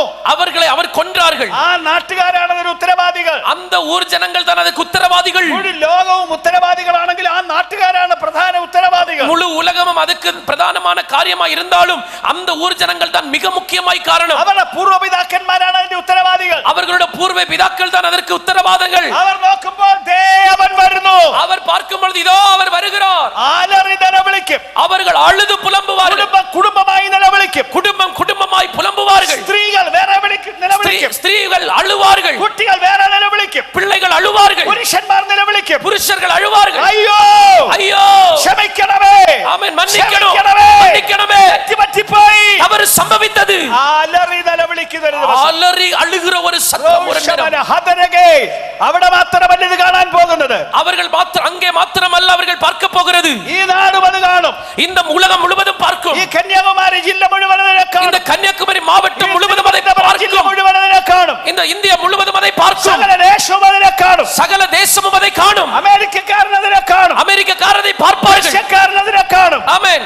റഷ്യക്കാരൻ அதை பார்ப்பார்கள். ചൈനക്കാരൻ അതിനെ കാണും, சைனாக்காரரை பார்ப்பார்கள். ആഫ്രിക്കക്കാരൻ ஆப்பிரிக்காரரை பார்ப்பார்கள். അറബി ദേശക്കാരൻ ഇതിനെ കാണും, அரபி தேசத்தரை பார்ப்பார்கள். ഇവരെ വേണ്ട എന്ന് പറഞ്ഞ സകലരും, இதுவரைக்கும் ஆமென் உண்டாயிருக்கிற எல்லாரும் பார்ப்பார்கள். ഇവരെ വേണ്ട എന്ന് പറഞ്ഞ സകലരും, இவரை வேண்டாம் என்று சொல்ல சகலரும் பார்ப்பார்கள். സുവിശേഷത്തെ വെറുക്കുന്നവരും, இந்த சுவிசேஷத்தை வெறுக்கிறவர்களும், ഈ സുവിശേഷത്തെ ഉപദ്രവിച്ചവരും, இந்த சுவிசேஷத்தை உபத்திரவப்படுத்தினவர்களும், സുവിശേഷം പറയുന്നവരെ കൊന്നവരും, இந்த சுவிசேஷத்தை சொல்லுகிறவர்களை கொண்டவர்களும் സകലരും ഒരു ദിവസം അവനെ കാണും, சகலரும் ஒரு நாள் இயேசுவை பார்ப்பார்கள். ആലറി നിലവിളിക്കും, ஆலறிக்கொண்டு அழுவார்கள். വരുന്നു രാജാവായി വാഴാൻ, இதோ வருகிறார் ராஜாவாக ஆளுகை செய்ய, സകലരെയും വാഴും, சகலரையும் ஆளுவார். അവൻ ഉണ്ടാക്കിയ മനുഷ്യരെ മുഴുവൻ അവൻ വാഴും, அவர் உருவாக்கின மனிதர்களை முழுவதும் அவர் ராஜ்யபாரம் பண்ணுவார். ഭരണത്തിന് വിധേയപ്പെടാത്ത ഒരുത്തനും ഭൂമിയിൽ ഉണ്ടായിരിക്കില്ല. ஆமென். அவருடைய ஆளுகைக்கு உட்படாமல் ஒருவனும் பூமியில் இருக்க மாட்டார். യേശു മടങ്ങി വരുന്നു, இயேசு திரும்ப வர ഈ போகிறார். സത്യം സകല ലോകത്തിനു വേണ്ടിയുള്ള സത്യമാണ്. இந்த சத்தியம் சகல உலகத்தாருக்கு உரியது. എടുത്ത് പറയുന്നത് ഒഴിഞ്ഞിരിക്കാൻ അഖിലാണ്ടത്തിൽ ഒരുത്തനുമില്ല. ஆமென். இயேசு வேதம் சொல்லுகிறது அதிலிருந்து விலகி இருக்க இந்த உலகத்தில் ஒருவருக்கு முடியாது. അതിനുവേണ്ടി ബാക്കിയുള്ളവരെയും തിരിച്ചു വിളിക്കും, அதற்காக மீதமுள்ளவர்களையும் திரும்ப அழைப்பார். മരിച്ച സകലരെയും തിരിച്ചു വിളിക്കും, மரித்த சகலரையும் அழைப்பார். എല്ലാ കല്ലറയും തുറക്കും, எல்லா பிரேத குழிகளும் கல்லறைகளும் திறக்கும். ദ്രവിച്ചു പോയി ചുട്ട് ചാരമാക്കിയതിൽ നിന്ന് മനുഷ്യൻ എഴുന്നേറ്റ് വരും, எரிந்து வெந்து போன அழுகி போன அவைகளிலிருந்து உயிரோடு எழும்புவார்கள். മൃഗം ഭക്ഷിച്ചു പോയവരിൽ നിന്നും ആളുകൾ എഴുന്നേറ്റ് വരും, மிருகம் சாப்பிட்டவர்களிலிருந்து அவர்கள் உயிரோடு வருவார்கள். എല്ലാ മനുഷ്യരെയും യേശു വിളിച്ചെഴുന്നേൽപ്പിക്കും, எல்லா மனிதர்களையும் இயேசு கூப்பிட்டு எழும்ப பண்ணுவார். ജീവന്റെ ഉടമസ്ഥനാണ്, அவர் ஜீவனுடைய சொந்தக்காரர். സകല മനുഷ്യരെയും വാഴാൻ യേശു വരുന്നു, சகல மனிதர்கள் மேலும் ஆளுகை செய்ய இயேசு வரப்போகிறார். ലോകം മുഴുവൻ യേശുവിന്റെ ഭരണത്തിന്റെ കീഴിലാവും, உலகம் முழுவதும் இயேசுவினுடைய ராஜ்யபாரத்துக்கு உட்படும். മനുഷ്യരെ കേൾക്കണമേ, மனிதர்களே கேளுங்கள். ഈ പുസ്തകം വിളിച്ചു പറയുന്നു, இந்த புஸ்தகம் கூப்பிட்டு சொல்லுகிறது, ഈ പുസ്തകം സത്യമാണ്, இந்த புத்தகம் சத்தியமாயிருக்கிறது. പുസ്തകം ദൈവത്തിന്റെ വചനമാണ്, இந்த புஸ்தகம் தேவனுடைய வார்த்தை. ഇത് ഇന്നു വരെ നിവർത്തിക്കപ്പെട്ടു, இது இன்று வரைக்கும் நிறைவேறிக் ഇനിയും கொண்டிருக்கிறது. നിവർത്തിക്കപ്പെടും, இனிமேலும் நிறைவேறும். നിവർത്തിക്കാൻ പോകുന്ന വലിയ കാര്യം, ஆமென். நிறைவேற போகிற ஒரு பெரிய காரியம். ലോകത്തെ ഭരിക്കാതിന്റെ ഉടമസ്ഥൻ വരുന്നു, உலகத்தை ஆளுகை செய்ய உலகத்தின் சொந்தக்காரர் வரப்போகிறார். യേശു മടങ്ങി വരുന്നു, இயேசு திரும்ப வரப்போகிறார். ഒന്നുകൂടെ പറയുന്നു, ஒரு முறை கூட சொல்லுகிறேன், മുഴു മനുഷ്യരും കേൾക്കണമേ, முழு மனிதர்களும் கேட்கணும், മുഴു നാട്ടുകാരും കേൾക്കണമേ, முழு ஊர்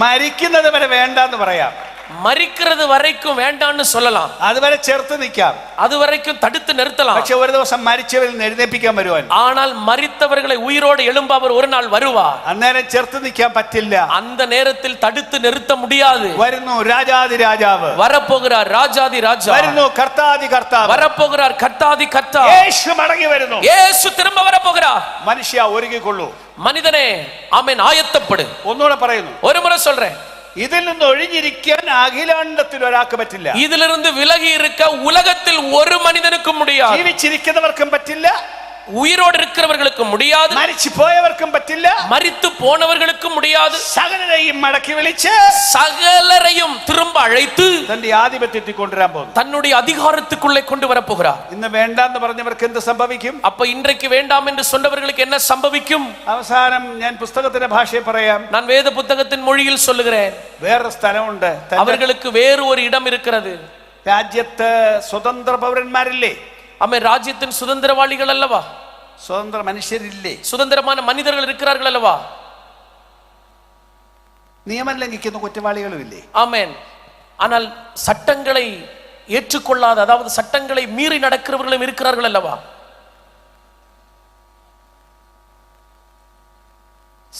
അങ്ങനെ നിയമം ലംഘിക്കുന്നവരെ ഇടാനുള്ളത് ജയിലാണ്. ஆனால் சட்டத்தை மீறுகிறவர்களுக்கு கொடுக்கப்படுகிற இடம் சிறை. അല്ലേ? തെറ്റ് ബോധ്യപ്പെടുത്തി കുറ്റമായനൊക്കെയുണ്ടെങ്കിൽ ജയിലിലിടും.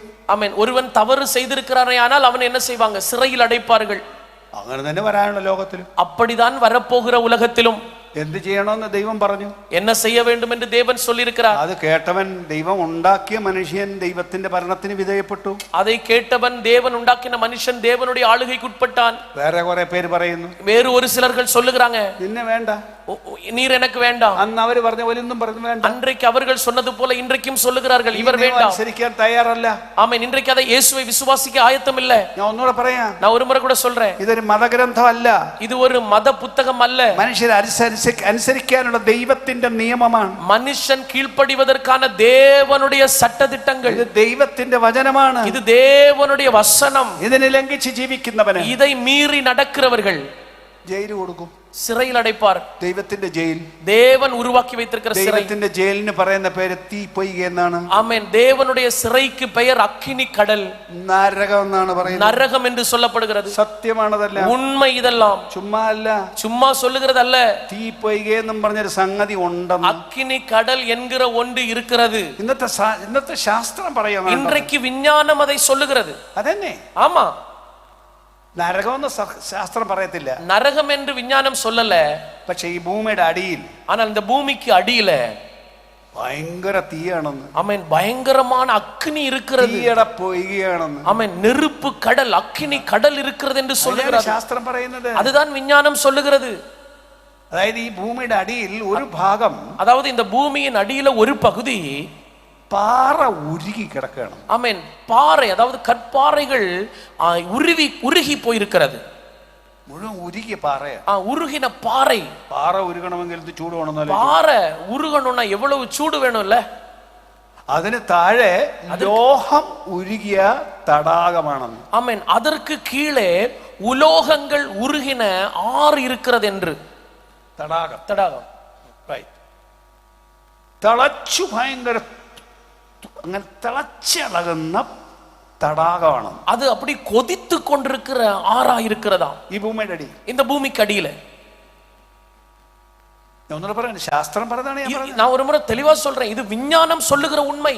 നിങ്ങൾക്ക് നെറ്റിൽ പോയി നോക്കണേ. இதெல்லாம் நீங்க நெட்ல போய் பார்க்கணும்னா வேணா பாருங்க. ഈ ഭൂമിയുടെ അന്തർഭാഗം, cross section of the earth അടിച്ചു നോക്കൂ. ஆமா, இந்த under cross section of the earth, அதாவது பூமியின் அடிப்பாகங்களை எப்படி இருக்கிறது என்று ஆராய்ந்து பாருங்கள். അങ്ങനെ സ്ഥലം ഉണ്ട്, அப்படிப்பட்ட இடம் இருக்கிறது, അങ്ങനെ ഒരു ജയിലുണ്ട്, அப்படி ஒரு சிறை இருக்கிறது. ഭൂമിയിൽ ജയിലുണ്ടെങ്കിൽ பூமியில் சிறை இருக்கிறதையானால் നിത്യ രാജാവായ ദൈവത്തിന് ജയിലില്ലേ? நித்திய ராஜாவாயிருக்கிற தேவனுக்கு சிறை என்கிற ஒன்று இல்லையா? ആരും അവിടെ പോകാൻ ദൈവം ആഗ്രഹിക്കുന്നില്ല.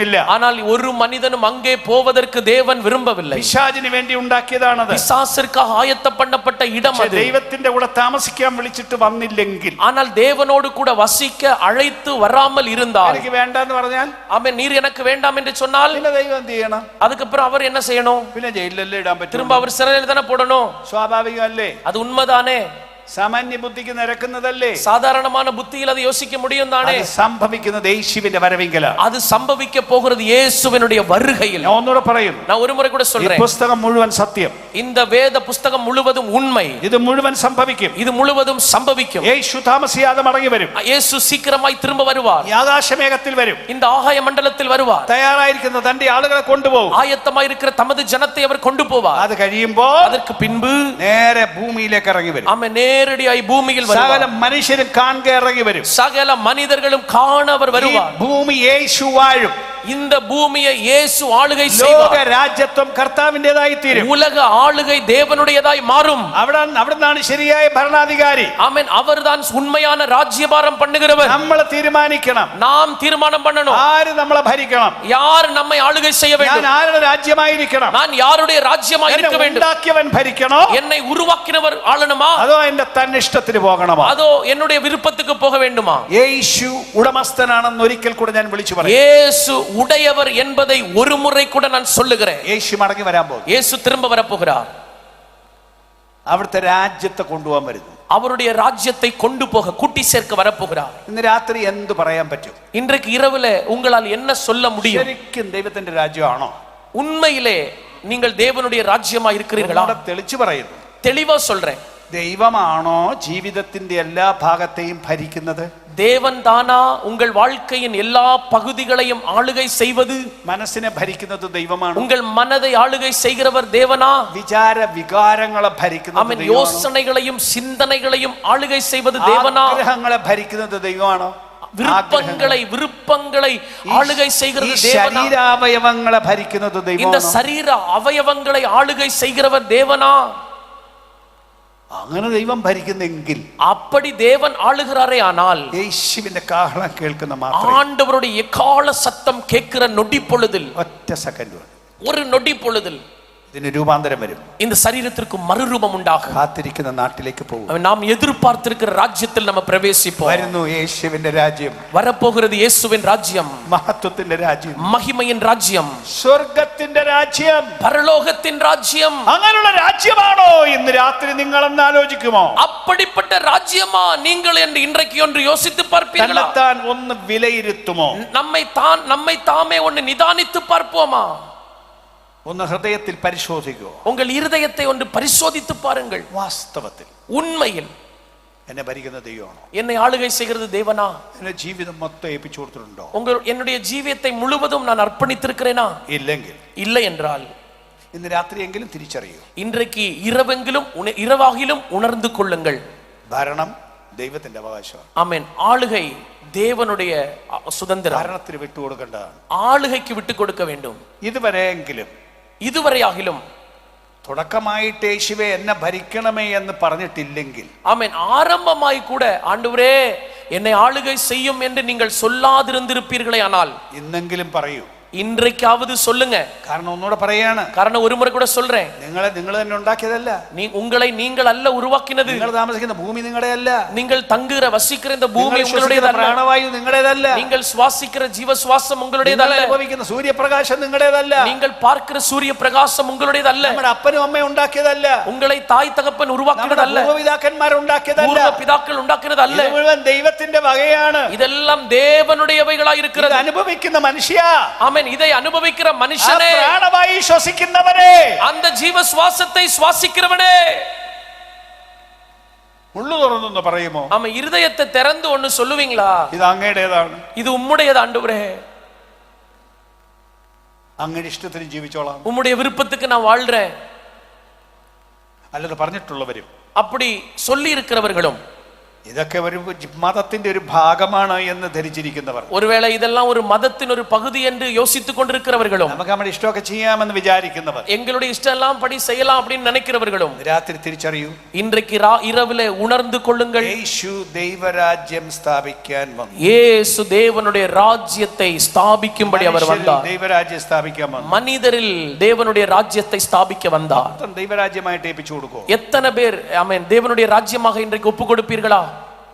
അവരെ ചേർക്കാൻ യേശു அவரை சேர்க்கும்படி இயேசு வருகிறார். ഭാഗം ഒന്നുകൂടെ പറഞ്ഞ് ഞാൻ നിർത്തുന്നു. அந்த பகுதியை ஒன்று முறை கூட சொல்லி நான் நிறுத்துகிறேன். നമ്മളെ മാത്രം കൊണ്ടുപോകാനും അതുകൊണ്ട് അവസാനിപ്പിക്കാനും അല്ല യേശു വരുന്നത്. நம்மை மாத்திரம் கொண்டு போயும் அதோட முடிவை கொண்டு வருவதற்கல்ல இயேசு வருவது. ലോകം മുഴുവൻ വാഴാൻ യേശു വരുന്നു. உலகம் முழுவதையும் அவருடைய ஆளுகைக்குள் கொண்டு வர இயேசு வரப்போகிறார். നമ്മുടെ കുടുംബത്തിൽ രക്ഷിക്കപ്പെടാത്തവർ ഈ സന്ദേശം അറിയണം. ஆமென். நம்முடைய குடும்பத்தில் ரட்சிக்கப்படாதவர்கள் இந்த செய்தியை அறிய வேண்டும்.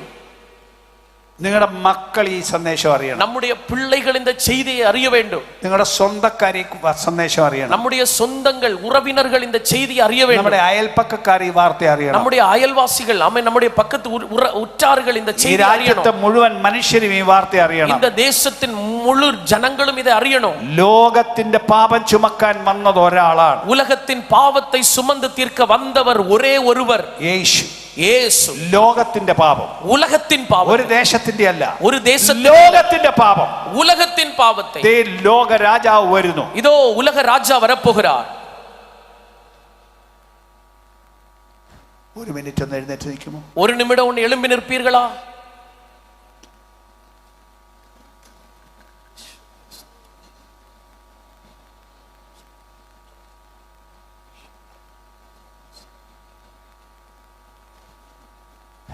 ഹൃദയത്തെ ഒന്ന് വണക്കുമോ?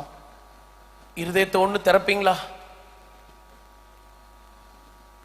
ഞാനിപ്പം പറഞ്ഞ സന്ദേശം വളരെ ഗൗരവമായ ഒരു സന്ദേശമാണ്. ஆமென், ஸ்தோத்திரம். நான் சொன்ன இந்த செய்தி மிகவும் முக்கியமான ஒரு செய்தி.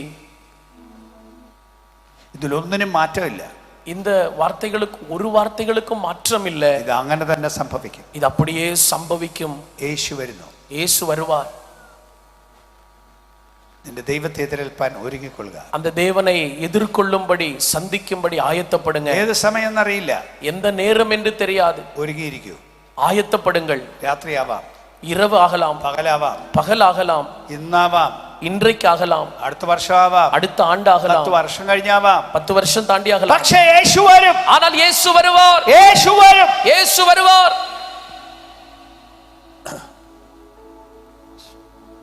വരുമ്പോ പോകാൻ റെഡിയാണോ? அவர் வரும் பொழுது போவதற்கு ஆயத்தமா இருக்கிறீர்களா? ഒന്ന് ഹൃദയത്തെ വണക്കി ഒന്ന് ഉത്തരം ദൈവത്തോടൊന്ന് പറയൂ. ஆமென். உங்க ஹிருதயங்களை திறந்து இதற்கான பதிலை நீங்கள் தேவனிடத்தில் சொல்லுவீர்களா? ഹൃദയം തുറന്നൊന്ന് പറയോ? இருதயத்தை திறந்து சொல்லுங்க. ആവർത്തിച്ചു പറയുന്നു. மறுபடி நான் சொல்றேன். ദൈവം ഭരിക്കുന്ന ജനം മാത്രമാണ് അവിടുത്തെ കൂടെ പോകുന്നത്. தேவன் யாரை ஆளுகை செய்கிறார்களோ அவர்கள் மாத்திரம்தான் அவர்களோடு கூட போவார்கள். രാത്രി ഒന്നുകൂടെ ഏറ്റു പറയുമോ? இன்றைக்கு இரவுல ஒரு முறை கூட அதை அறிக்கை செய்வீங்களா? യേശുവേ വരണമേ, இயேசுவே வாரும், എന്നെ ഭരിക്കണമേ, என்னை ஆளுகை செய்யும், എന്റെ കുടുംബത്തെ ഭരിക്കണമേ, குடும்பத்தை ஆளுகை செய்யும், എന്റെ ഭർത്താവിന്റെ ജീവിതത്തിൽ വരണമേ, என் புருஷனுடைய എന്റെ ഭാര്യയുടെ ജീവിതത്തെ ദൈവഇഷ്ടത്തിലാക്കണമേ, மனைவியின் வாழ்க்கையை தேவ விருப்பத்தின்படி എല്ലാം ദൈവരാജ്യമാക്കണമേ, என்னுடைய பிள்ளைகளை எல்லாம் தேவனுடைய ராஜ்யமாய் மாற்றும், അപ്പനോടും അമ്മയോടും അവരെ ദൈവരാജ്യമാക്കണമേ, என் தாய் தகப்பனை அவர்களை தேவனுடைய ராஜ்யமாய் மாற்றும், കുടുംബം മൊത്തം ദൈവരാജ്യമാക്കണമേ, என் குடும்பம் முழுவதும் தேவனுடைய ராஜ்யமாய் மாறட்டும், രാജ്യം വരണമേ, உம்முடைய ராஜ்யம் வரட்டும். രാത്രി മുഴു ഹൃദയത്തോട് അതൊന്ന് പറയാൻ മനസ്സ് വെക്കുന്നവരാരാണ്? இன்றைக்கு இந்த இரவு நேரத்தில் முழு இருதயத்தோடு இதை சொல்லுவதற்கு யார் ஆயத்தமாய் இருக்கிறீர்கள்? എന്റെ ഇഷ്ടം വേണ്ട എന്ന് പറയുവാൻ ആരാണുള്ളത്? என் விருப்பம் வேண்டாம் என்று சொல்லுவதற்கு யார் இங்க இருக்கிறீர்கள்?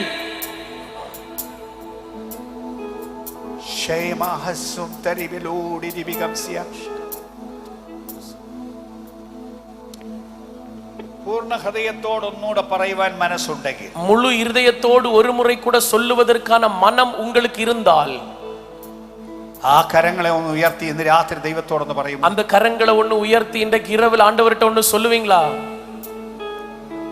യേശുവേ, യേശുവേ, അങ്ങാണ് രാജാവ്, நீர்தான் ராஜா, അങ്ങാണ് എന്റെ രാജാവ്, நீர்தான் என்னுடைய ராஜா, അങ്ങയുടെ രാജ്യത്തിന് ഞാൻ സമർപ്പിക്കുന്നു, உம்முடைய ராஜ்யத்திற்கு என்னை அர்ப்பணிக்கிறேன். അങ്ങയുടെ ഭരണം എന്റെ ജീവിതത്തിൽ നടക്കാൻ ഞാൻ സമർപ്പിക്കുന്നു. உம்முடைய ஆளுகை என் ஜீவியத்தில் நடக்க நான் എന്റെ சமர்ப்பிக்கிறேன். കുടുംബത്തിൽ അങ്ങയുടെ ഭരണം നടക്കാൻ ഞാൻ ഏൽപ്പിച്ചു തരുന്നു. என்னுடைய குடும்பத்தில் உம்முடைய ஆளுகை நடக்கும்படி அர்ப்பணிக்கிறேன். എന്റെ ഇഷ്ടം വേണ്ട യേശുവേ, என் விருப்பம் வேண்டாம் இயேசுவே, അങ്ങയുടെ രാജ്യം വരണമേ. உம்முடைய ராஜ்யம் வருவதாக. ആ ശബ്ദം ഒന്ന് ഉയർത്തി ദൈവത്തോട് പറയുമോ? நீங்க உங்க சத்தத்தை உயர்த்தி தேவனிடத்தில் சொல்லுங்க. യേശുവിന്റെ കാഹളത്തിന് വേണ്ടി ഒരുങ്ങിയത് വിളിച്ചു പറയുമോ? இயேசுவினுடைய எக்காலத்திற்கு ஆயத்தம் என்று சொல்லுவீர்களா? ഓ രബ